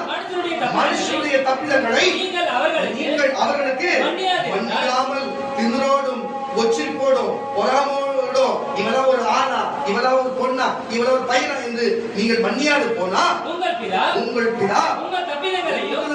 இருக்கிற தப்பிதங்களையும் மன்னியாதிருப்பார். காரணம் தச்சுரல்ல. அப்போ உங்களுக்கும் நமக்கு தேவையா இது? நமக்கு வேலைக்கு கஷ்டப்பட்டு போயிட்டு நம்ம வேற வழியில சபைக்கு வந்து உட்காந்துக்குமா பாவத்தை மன்னிக்கலன்னா நம்ம பாவம் மன்னிக்கப்படாது. புரியுதா இல்லையா? சபைக்கு வர எதுலாம் வர தெரியல, சபைக்கு வர போற, ஆனா மாற்றம் இல்லையே. சில பேர் பாரு, அவர் தேவன் அவ்வளவு அடிமைத்தனத்துல மீட்டு வந்தாரு, ஆனா வணங்கா கழுத்துள்ள கேவலமான எண்ணங்களை விட்டு தேவனுடைய வார்த்தையை மோசை வார்த்தை கேளாது போனாங்க. இன்னைக்கு தேவனுடைய வார்த்தையை மாற்றி யோவான் லூக்கால் சொல்லப்பட்டிருக்கிற புஸ்தகத்தில் கொடுக்கப்பட்டிருக்கிறது. இன்னைக்கு உங்களுக்காக தீர்க்கதரிசியும் அப்போஸ்தலனாகிய கர்த்தர் அடியில் கொடுக்கப்பட்டிருக்கிறார். அல்லேலூயா.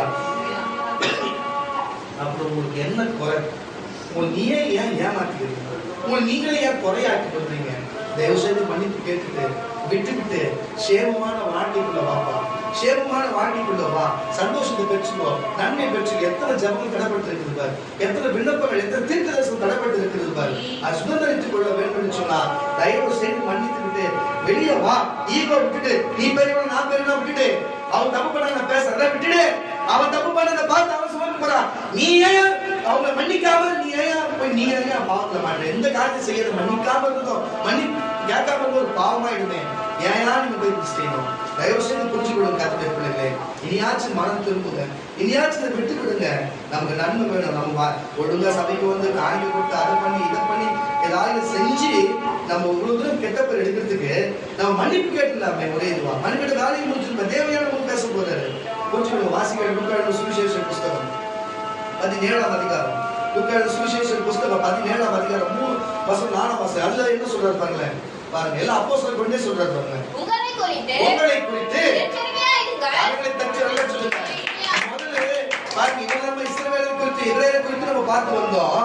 ஆனா அது நம்ம மனசுல வச்சுக்கிட்டு உங்களை குறிச்சு நீங்க எச்சரிக்கையா இருங்க. காலம் எவ்வளவு சமயமா இருக்குது, வரப்போற பாவமன்னிப்பு பதவரை நித்திய ஜீவனை கொடுக்கிற தேவனை விட்டுவிட்டு நம்ம வந்து தேவையில்லாத அந்நிய மக்களோட பழக்க வழக்கம், அந்நிய மக்களோட பேச்சு, அவங்க நடவடிக்கைகளுக்கு கலந்துக்கிறது.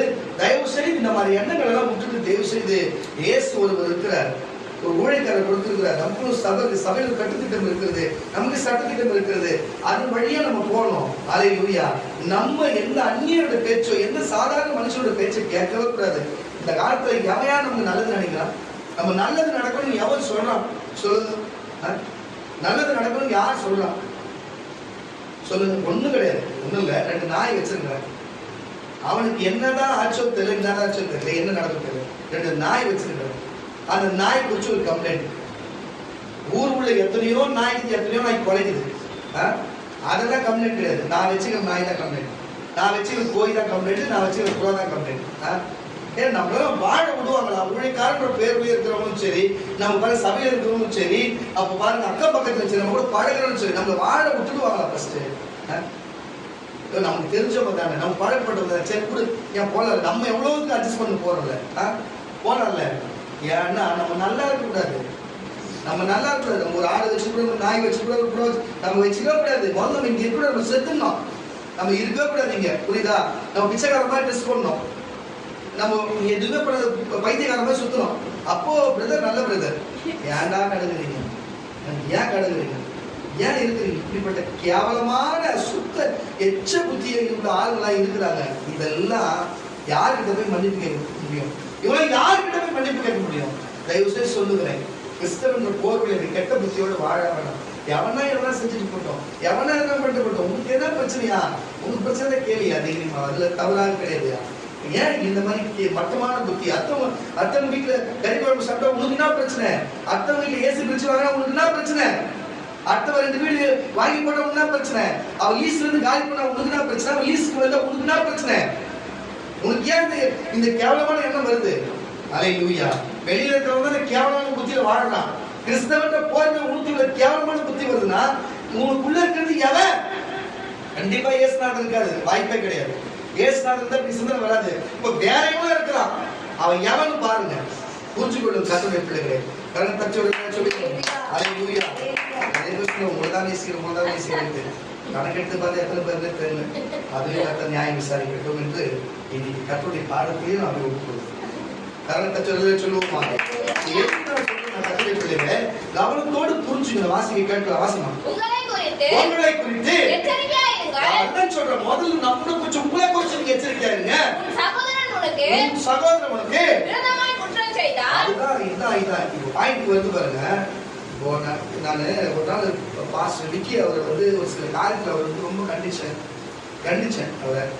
ஆனா அவர் மன்னிச்சேன், அவரை கண்டிச்சேன், எப்பவும் எல்லாத்தையும் செய்ய வச்சேன். ஏன்னு கேட்டீங்கன்னா அவங்க சம்சாரம் வந்து வரிஞ்சு கட்டின்னு வந்தாங்க. அவர் சொல்லாத சொன்னு சொல்லி வந்தாங்க, அவர் செய்யாத செஞ்சேன்னு சொல்லி வந்தாங்க. அவரு ஆனா என்ன பண்ணிட்டாருன்னா, அவர் வந்து என்கிட்ட சொன்ன இல்லை நான் அப்படி சொல்லலன்னு சொல்லிட்டு அப்படியே புரிஞ்சு போச்சு. இவங்க தான் பேசினாங்க. ஆனா கடைசி வரையுமே அவர் வந்து இந்த மாதிரி பண்ண தப்புக்கு எனக்கு கடைசி வரைக்கும் மன்னிப்பே கேட்கல. அவர் பல தவறு பண்ணிக்கிறார், ஒரு தவறுக்கு எங்களை மன்னிப்பே கேட்கல. ஆனா அவர் கேட்கறாரோ இல்லையா, எல்லாம் அவர் பண்ணதுக்கு எல்லாத்துக்கும் உங்களுக்கு தெரியும். எல்லாம் அவருக்கு அவர் மன்னிச்சு எல்லாமே நம்ம செய்யறோம். புரியுதா இல்லையா? ஏன் எத்தனை பேர் பின்னால வந்து எதுக்கு க்ளோரி குறிச்சோம், விக்கியை குறிச்சு எத்தனை பேர் நேற்று கூட சொந்தக்காரங்களை போறோம். இவர் என்ன பண்ணாரு தெரியல, எங்களுக்கு இப்போ கம்ப்ளைண்ட் போய் சேர வரைக்கும் தலைவலியா தெரிச்சு. அவன் அப்படி இப்படி அவனுக்கு எவ்வா நீ சொல்றா, நீ எப்படி நினைச்சுக்கா?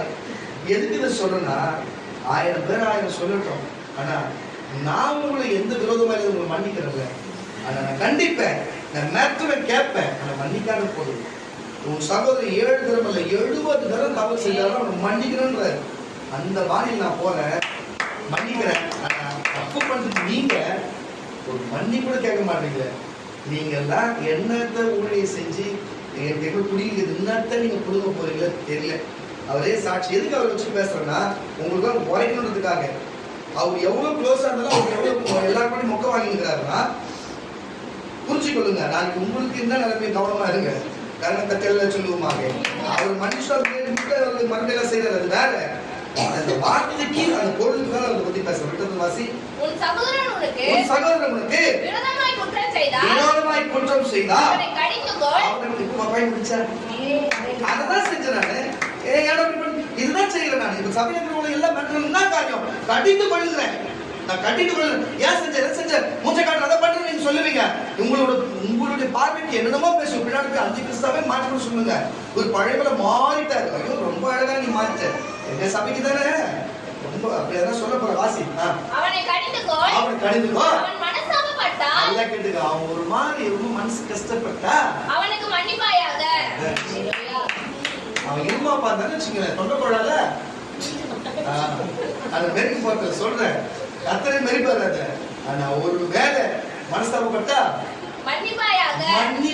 அதான் மன்னிச்சது. அதான் மனசாப்பட்டு கண்ணீர் விட்டாலோ அப்படியே தன் தவறு உணர்ந்து கிட்ட வந்து போ இனிமே அதை கண்டு மனுஷன் உடனே அது யாரும் நீங்க குடிச்சிட்டு போயிருந்தாங்க. என்கிட்ட வந்து சில விஷயத்த பேசி மன்னிப்பு கேட்டவங்க யாருன்னு உங்களுக்கு தெரியும். உங்களை ரொம்ப நாள் பேச விட மாட்டேன், புரியுதா? அந்த வார்த்தை ஒரு நோட் பண்ணி அந்த வார்த்தை வந்துட்டு விட்டுவிடும். யோசிச்சிருக்கீங்களா இல்லையா? அதுதான் ஏன்னா தேவன் உங்களை மன்னிக்கணும். தேவன் எதையும் மன்னிப்பது தேவன் மன்னிப்பாரு, எதை மன்னிக்காத தேவன் மன்னிக்க மாட்டாரு. எனக்கு ஒண்ணு இல்லையா, உங்களுக்கு தான் ஏன் கஷ்டம்? உங்க கஷ்டத்துக்கு தான் நான் இருக்கக்கூடாது பேசிருக்கிறேன். விட்டத்துல வாசமா அவனுக்கு மன்னிப்பாயாக. அவன் ஒரு நாளில் 7 தரம் உனக்கு விரோதமாய் குற்றம் செய்து பாருங்க. அப்படின்னா ஒரே நாள்ல எத்தனை குற்றம்? 7 தரம். பாருங்க, ஃபர்ஸ்ட் 7 குற்றம் செஞ்சா ஒரே நாள்ல 7 குற்றம் செய்து 7 தரம் உன்னிடத்தில் வந்து நான் மனஸ்தாபப்படுகிறேன் என்று கஷ்டப்படுறேன் தெரியாத பண்றேன் என்று சொன்னா அவனுக்கு மன்னிப்பாயாக என்றார். மன்னிப்பாயாக என்றார். நான் உங்களுக்கு மனப்பக்கம் இருக்குதா? உங்களுக்கு அந்த மனப்பக்கம் இருக்குதா?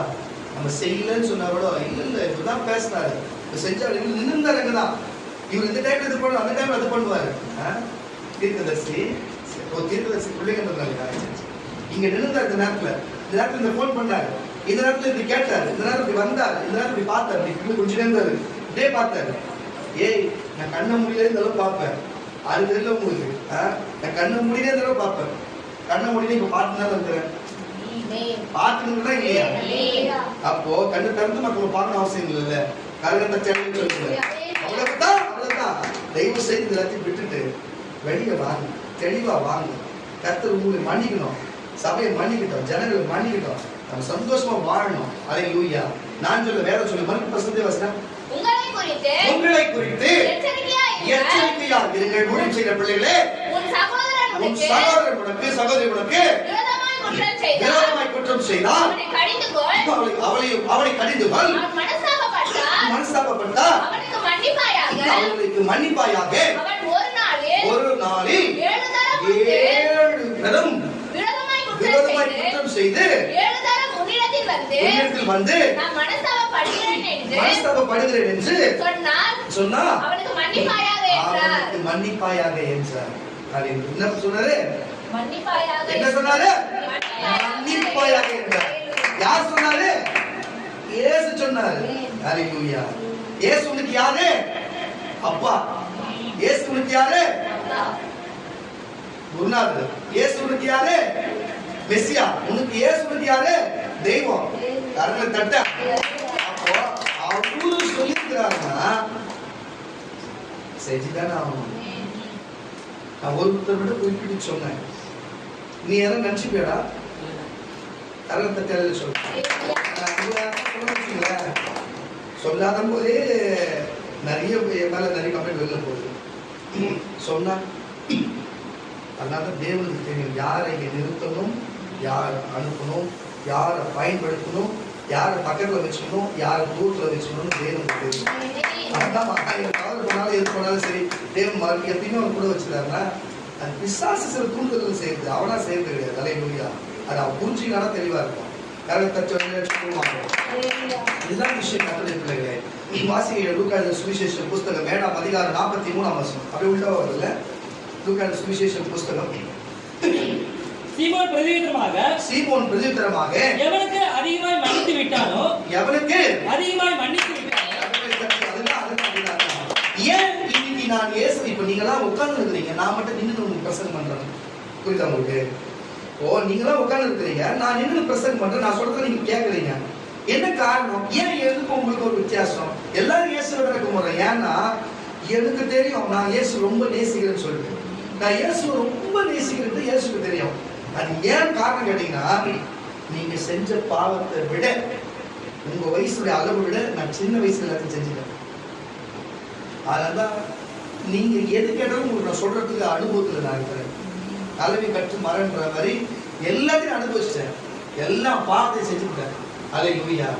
எனக்கு இவ்வளோ பெரிய பாவத்தை ஒண்ணுமே இல்லாத ஆக்கி, நீ ஊழியக்காரன் ஆக்கி, 9 வாரத்தையும் 9 திரும்பி 9 கணிப்பை கொடுத்து நீதானே ஊழியக்காரன் சொல்லி குதிரை நிக்க வைக்கிறாருன்னா யாரை நம்ம தேடி ஓடணும்?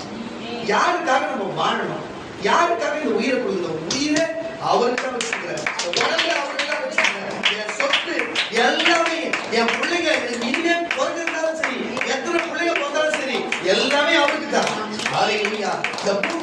நான் சேர்த்து வைக்கிற சொத்து பொண்ணு பொருள் எல்லாமே அவர் வரும் பொழுது என் ராஜா வந்தது 6 மணிக்கு இன்னைக்கு நான் சிப்பாயா இருக்கு, இன்னைக்கு நான் போர் தளபதியா இருக்கு, இந்த தேசத்தை பிடிச்சி இன்னைக்கு 6 மணிக்கு அவர் வரும் பொழுது என் ராஜாட்ட கொடுக்க நான் இருக்கிறேன். எந்த எதிர்பார்ப்பு இல்லாம. அல்லேலூயா. ஏன்னா நான் செஞ்ச பாவத்தை ஒண்ணுமே இல்லைன்னு சொல்லி மன்னிச்சாரு. ஒண்ணுமே மன்னிச்சாரு. நான் ஒண்ணுமே மன்னிச்சு என்னை இவ்வளவு தூரத்துக்கு வச்சுக்கிறாரு. இயற்கைக்கு அப்பாற்பட்ட காரியம். சூரியன் என்ன நடக்கும், சந்திரன் என்ன நடக்கும், பிரபஞ்சத்துல என்ன நடக்கும், எந்த தலைவருக்கு என்ன நடக்கும், கடவுள் என்ன நடக்கும், பூமியில என்ன நடக்கும் சொல்லி மத்தவங்க சொல்றாரா? பாருங்க, நான் செய்ய போகிறதை ஆபிரகாமுக்கு மறைப்பேனோ என்று சொல்லுகிறார். அப்போ என் தீர்க்கதரிசிக்கு நான் செய்ய போகிறதை நான் மறைப்பேனோ? அப்போ செய்ய போறதை என்கிட்ட சொல்லாம செய்யவே மாட்டார். செம்மஞ்சேரில ஒருத்தர் போலீஸ் பிடிக்கிறாரு, செம்மஞ்சேரில ஒருத்தர் சாவறாரு, செம்மஞ்சேரில வித்தியாசம் நடக்கிறது. சரி, எங்கிட்ட சொல்லாம செய்ய மாட்டார். உங்களுக்கே நல்லா தெரியும். பாருங்க, அந்த செம்மஞ்சேரி சுத்தி காம்பவுண்ட் போடுவாங்கன்னு சொல்லியிருந்தோம். போட்டாங்களா இல்லையா? பாலம் போட சொல்லியிருந்தோம். பாலம் வந்துதான் இல்லையா? என்ன சொல்லி இங்க நடக்கல. எல்லாமே ஏன் நடக்க போறதை நான் செய்ய போகிறதை நான் என் தீர்க்கதரிசிக்கு மறைப்பேன் என்று சொல்லி மறைக்க மாட்டாரு. சொல்லிதான் செய்யறாரு. அதை புரிஞ்சு கத்துற பிள்ளைங்க இவ்வளவு எனக்கு மன்னிச்சு கொடுத்துருக்கும் போது அதுக்கு எதிர்மறையை யார் இருக்கிறது? அதனாலதான் அவரே கேட்கிறாரு. நான் ஸ்பாய் சொல்லிட்டேன். உங்க மனசுல உங்களுக்குள்ள இருக்கும், நீங்க சொல்லல, மனசுல நினைக்கிறீங்க, கரண்ட் தெரியல சொல்லுங்க. அதனாலதான் இவ்வளவு நேரம் உட்காந்துக்கிறோம். நான் அவ்வளவு தூரம் கோபமா பேசுறாங்க, நீங்க எடுத்து நிற்கிறீங்க. 1000 திட்டாலும் நீ விடாது ஊழியம் செய்யணும். எதுக்கு? என்ன பார்க்கல, என் ஆண்டவர் இயேசு அவர் செய்த நன்மையை உணர்ந்து, அவர் மேல இருக்கிற நன்றியை உணர்ந்து, அவர் மேல இருக்கிற கிருபையை உணர்ந்து, இந்த சபை உங்களுக்கு செஞ்ச நன்மையை நினைச்சு, அவங்க தேவனுக்கு செஞ்ச நன்மையை நினைச்சு அந்த நன்றியினால் நிக்கிறேன்னு எனக்கு தெரிய கற்றுக்கிறது. நான் நம்மளுக்கு எடுத்து பார்க்கறேன். அவங்க கிட்ட இருந்து நீங்க எச்சரிக்கையா இருக்கணும். இன்னைக்கு உங்களுக்கு எனக்கு பேச சொல்லி மற்றவங்க தெரியாதவங்களுக்கு தெரிஞ்சுக்கிட்டு எப்படி புரிஞ்சுக்கோ. ஒருத்தவங்க மன்னிக்காத போய் நம்ம பார்த்துக்கணும். அவன் மன்னிச்சிடும். அவன் நம்மளை மன்னிக்காத கூட போட்டேன். நம்ம மன்னிச்சிடுவோம். இனிமேல் நம்ம கரெக்டா இருப்போம். நம்ம எல்லாருக்கும் கரெக்டா இருப்போம். ஊழியத்தையும் சரி, ஊழியக்காரர்களுக்கு எல்லாருக்கும் சரி, ஜபத்துல எல்லாரும் கரெக்டா இருப்போம். நம்ம மற்றவங்க மனுஷன் நம்ம பாவம் மன்னிக்க புரிஞ்சுக்கொள்ளுங்க. வசந்தவாசிமா சீமோன் பிரதியுத்தரமாக எவனுக்கு அதிகமாய் மன்னித்து விட்டாலோ அவனே அதிக அன்பா இருப்பார் என்று 48 இருந்தவர் அப்படியே வாசிச்சவங்க. அவனே நல்ல கேட்டு இதெல்லாம் நோட் பண்ணிக்கிறது பாயிண்ட். அவனே அதிக அன்பா இருப்பான் என்று நினைக்கிறேன் என்றால் தட்டனி நிதானித்தாய் என்று சொல்லி ஸ்ரீனிடமாய் திரும்பி சீமோனை நோக்கி இந்த ஸ்ரீயை பார்க்கிறாயே, நான் உன் வீட்டில் பிரவேசித்தேன். பாருங்க, அவன் என்ன நடக்குதுன்னா, ஒருத்தர் பாவம் செஞ்சா கூட பேச மாட்டோம். எத்தனை பேர் நீங்க பார்த்துருப்பீங்க, பர்சனலாவே அவங்க தவறானாவே இருப்பாங்க.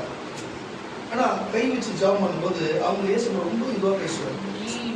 நான் தீர்க்கதரிசியை உணர்ந்தா கூட போனாலும் இயேசு விட மாட்டேன். அவங்களுக்கு பெருமை, அவங்களை பத்தி அப்படி பேசுவாரு. ஏன்னா நான் பார்த்த பார்வை வேற, மனுஷங்க பார்த்த பார்வை வேற, தெய்வம் அவங்க பார்வை பார்க்க நானே வந்திருக்கேன். யூ அப்படி இல்லையே எனக்கு தெரியும்.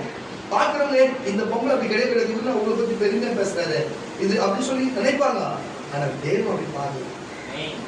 ஒரு வீட்டுக்கு ஒரு ஆசிரியர் ஒரு வீட்டுக்கு போறாரு, அங்க போறாரு, அவருக்கு சாப்பாடு கொடுக்க எல்லாம் செய்யறாங்க.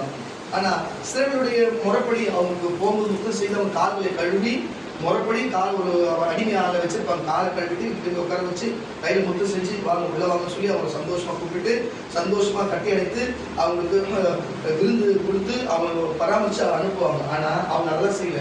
அப்படியே நீட்டா வர வச்சாங்க. ரவி உள்ள வராரு, தேவம் உள்ளாரு அப்படின்னு சொல்லி உள்ள உட்கார வச்சு பேசுறாங்க. ஆனா அப்பேற்பட்ட கூட்டத்துல இந்த அம்மா வந்து ஒரு ஸ்திரீ, ஒரு பாவப்பட்ட ஸ்திரீ வந்து கண்ணுல தண்ணினால கால்களை கழுவுல கண்ணு வந்து சொட்டுச்சு. அவ்வளவுதான். அது முடி காலில் பட்டுச்சு. ஐயோ சொட்டுச்சுன்னு சொல்லிட்டு, ஆனா அதை அவர் எப்படி எடுத்து சொல்றாங்க, அவர் கண்களினாலே கால்களை கழுவி அவர் தலை கூந்தலினாலே அதை உடைச்சு, நீங்களாச்சும் எனக்கு முத்தம் செய்ய வந்ததிலிருந்து என்னை முத்தம் செய்து என்னை நேசிக்கிறான்னு சொல்லி அவர் தெரிஞ்சு செஞ்சாலும் தெரியாத செய்தாலும் அதை கூட அவன் மனசு புண்படாதபடிக்கு அடுத்த 4 பேர் உணர்வும்படிக்கு அதை சொல்றாருன்னா, பூமியில இதுக்கு முன்னாடி இதுக்கு பின்னாடி இப்படிப்பட்ட ஒரு மனுஷன், ஒரு மாணிக்கத்தை, இப்படிப்பட்ட ஒரு மீட்பரை, இப்படிப்பட்ட ஒரு தெய்வத்தை பூமியில எந்த மனுஷன் காண முடியாது. ஆனால் யாருக்கு அந்த சாக்கியம் கிடைக்கும்? இந்த இடத்துல பிரசங்கம் பண்ணும்போது அதை பேசுறவர், செஞ்சவர் நீங்க பக்கத்துல இருந்து அதை பார்க்கணும். கிடைக்கும் நேரடியாக செஞ்சவர் பக்கத்துல உட்காந்து செஞ்சவர் நான் சொல்லுங்க.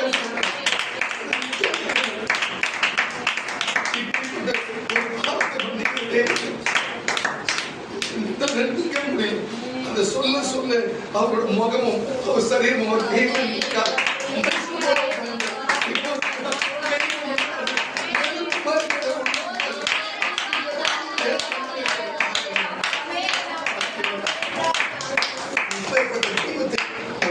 யாரும் இப்படிலாம் பண்ற என்ன சொல்லுங்க, யார் செஞ்சு யார் பண்ணுங்க நல்ல காரியமா தெரியலன்னு சொல்லி எனக்கு எதுவுமே தெரியலங்க. எங்களுக்கு முன்னாடி கூட இப்படி படத்தை எங்களுக்கு யார் சொல்லி கொடுக்கல.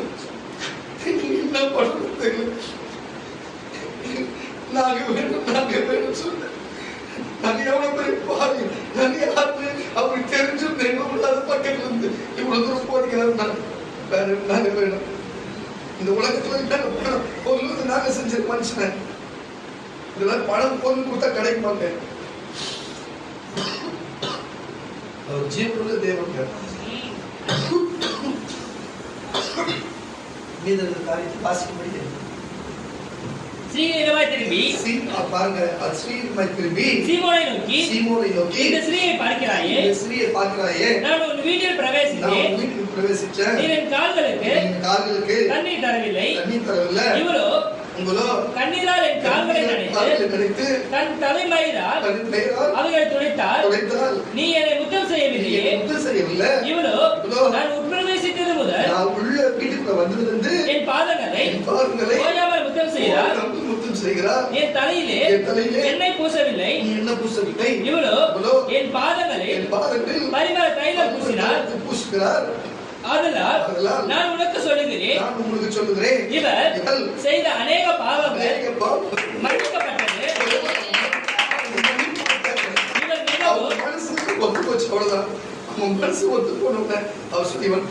இவர் மிகவும் மன்னிக்கப்பட்டது. இவர் மிகவும் அன்பு கூர்ந்தாலே எவனுக்கு கொஞ்சம் மன்னிக்கப்படுகிறதோ அவன் கொஞ்சமாய் அன்பு கூறுவார் என்று சொல்லி அவரை நோக்கி உன் பாவங்கள் மன்னிக்கப்பட்டது என்றார். கர்த்தருடைய பிள்ளைகளே, நான் ஏன் இதை சொல்றேன்னா, ஏன்னா நான் ஏன் அவ்வளவு தூரம் நேசிக்கிறேன்? எங்களுக்கு தெரியும் பாவம் இருந்தா, பாவத்தினால இருந்தா என்ன நடக்கும், இன்னைக்கு இவ்வளவு தூரம் நிற்கிறதா. அதனாலதான் நாங்க இன்னைக்கு அவர் தானே உயிரிழந்த ஓட்டம். அதுதான் சொல்றேன். ஒருவேளை நீங்க நல்லவங்க இருக்கலாம், அதுக்கு என்ன சூழ்நிலையும்.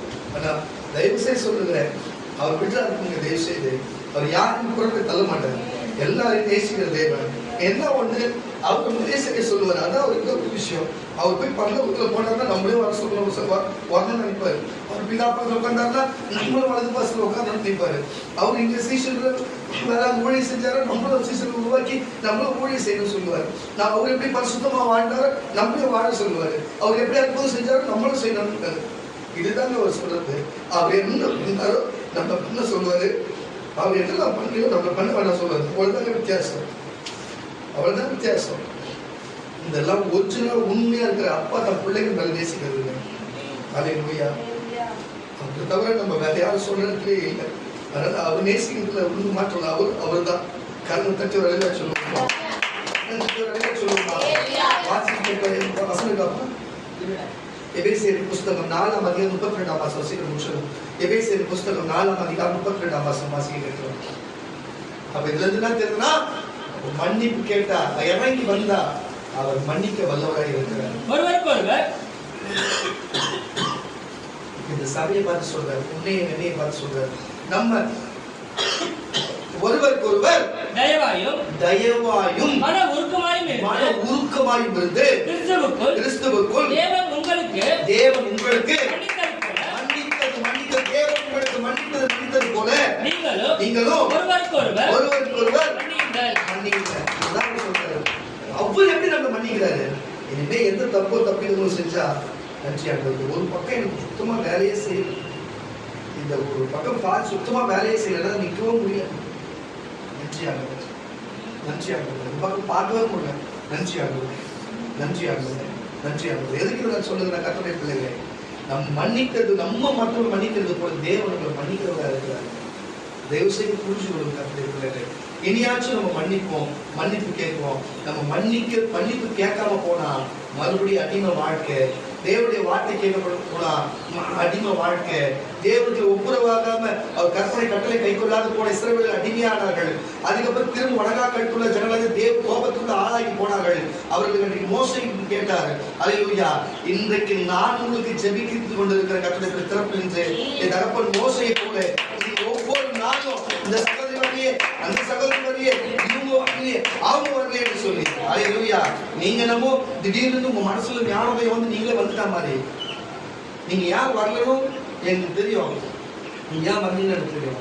ஏன்னா கேட்டது நான், அல்லேலூயா, கேட்டது நான். என்ன ஆண்டவரே இது எப்படி இதுன்னு சொல்லி கேட்டது நான். கர்த்தர் அதை செய்திருக்கிறார், அவ்வளவுதான். அல்லேலூயா. ஏன்னா இந்த ஜனங்களுடைய கட்டுப்பாட்டை கண்ட்ரோல் இந்த சபை கட்டுறது கர்த்தர் என் கையில கொடுத்திருக்கிறார். அல்லேலூயா. ஒருத்தர் அனுப்பவும் முடியும், திருப்பி ஒருத்தர் கூப்பிடவும் முடியும். அல்லேலூயா. எதுக்கு இதை சொல்லுகிறேன்னா, மன்னிச்சு ஒண்ணுமே நல்ல விஷயத்தை மன்னிப்பிட்டு சாதாரண போகிறத விட்டுவிட்டு ஏங்க நமக்கு ஏங்க அப்படின்னு பேச்சு படங்கா கழுத்துல ஜபிக்காதவங்க, சபையை தேடாதவங்க, வார்த்தை வசத்தை தேடாதவங்களுடைய நிலைமை பழைய ஏற்பாட்டிலே நடந்தது. நமக்கு அது நிலைமை வேணாம். ஒழுங்கா சபையை தேடுவோம், உழைக்கிற வார்த்தையை கேட்போம், தேவனுடைய வார்த்தையை கேட்போம், அப்படி நடப்போம், மன்னிப்போம், கீழ்ப்படி ஒழுக்கமா இருப்போம். ஐஸ்வர்யத்தையும் ஆசீர்வாதத்தையும் பலத்தையும் கிருபையும் பணம் வச்சு எல்லாத்தையும் பெற்று சுதந்திரமான ஒரு வாழ்க்கையை வாழ்வோம். கர்த்தர் சொல்லுவோம். இங்கேயும் பரலோகத்தில் போய் கொலேசியரின் புஸ்தகம் 3ஆம் அதிகாரம் 13ஆம் வசனம் முடிச்சலாம். அவ்வளவுதான். கொலேசியரின் புஸ்தகம் 3ஆம் அதிகாரம் 13ஆம் வசனத்தை வாசிக்க கேட்கலாம். கொலேசியர் 3 ஒருவரை தாங்கி கரங்களை தட்டி வரலையே சொல்லுவோம். அல்லாஹ் சொல்றார், ஒருவரை ஒருவர் நீங்கள் தாங்கி, ஒருவர் பேரில் ஒருவர் குறைவு உண்டானால், உங்களுக்கு குறைவு உண்டானால், கிறிஸ்து உங்களுக்கு மன்னித்தது போல ஒருவருக்கு ஒருவர் மன்னியுங்கள்.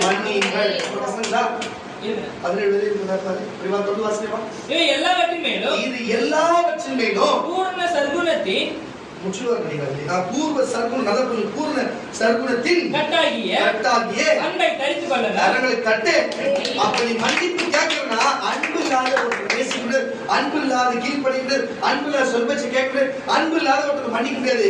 இயேசு அன்பாகவே இருந்தார். சீஷர்களும் அன்பாகவே. இயேசுடைய உலக மக்கள் சொல்லுகிறது அவர் அன்பான தெய்வம் என்று. புரியுதா? கரங்களை தட்டி சொல்லுங்க. அன்பான தேவன் குலசாமினா உன்னுடைய வம்சத்தில் இருக்கிறவர் சொன்னா, நீ அவனுக்கு சீஷனும் சீஷியா இருக்குன்னு சொன்னா, உனக்கு அன்பு பிரதானமா இருக்குது. வாசி, அன்பை தரித்துக் கொள்ளுங்கள். அன்பை தரித்துக் கொள்ளுங்கள். தேவ சமாதானம் உங்கள் இருதயங்களில் ஆழக்கடவுது. இதற்கென்றே நீங்கள் ஒரே சரீரமாக அழைக்கப்பட்டீங்க. நன்றி அறியாதவர்கள் சொல்லுங்க. அவங்க தான் நன்றி அறியல, நீங்க நன்றி அறியாதவர்களும் கிறிஸ்துவின் வசனம் உங்களுக்குள்ளே சகல ஞானத்தோடும் பரிபூர்ணமாக வசிப்பதாக சங்கீதங்களினாலும் பாடல்களினாலும் பாட்டுகளினாலும் ஒருவருக்கு ஒருவர் போதித்து புத்தி சொல்லிக்கொண்டு உங்கள் இருதயத்திலே நீங்க எங்க கிறிஸ்தவன் புத்தியா கேட்குறீங்க, இல்ல ஊழியக்காரன் புத்தி கேட்குறீங்க? வாசி, நீங்களே பாருங்க. வாசி, உங்கள் இருதயத்திலே கர்த்தரை பக்தியுடனே பாடி, கரங்களை தட்டி பக்தியுடனே பாடி, வார்த்தையினாலாவது கிரியையினாலாவது நீங்கள் எதை செய்தாலும், சபைக்கோ சரி, பொதுமக்களுக்கோ சரி, குடும்பத்துக்கு எதை செய்தாலோ அதெல்லாம் கர்த்தராகிய இயேசுவின் நாமத்தாலே செய்து அவர் முன்னிலையாகிய பிதாவாகிய தேவனை ஸ்தோத்திரியுங்கள். பிதாவான தேவனை ஸ்தோத்திரியுங்கள். கரங்களை தட்டி சொல்லுவாங்க. அப்ப நீ என்ன செஞ்சாலுமே அதான் சொல்றேன், மன்னிக்கிறது செய்யறது, மன்னிப்பு கேட்கிறது செய்யறது யாருக்கு என்று?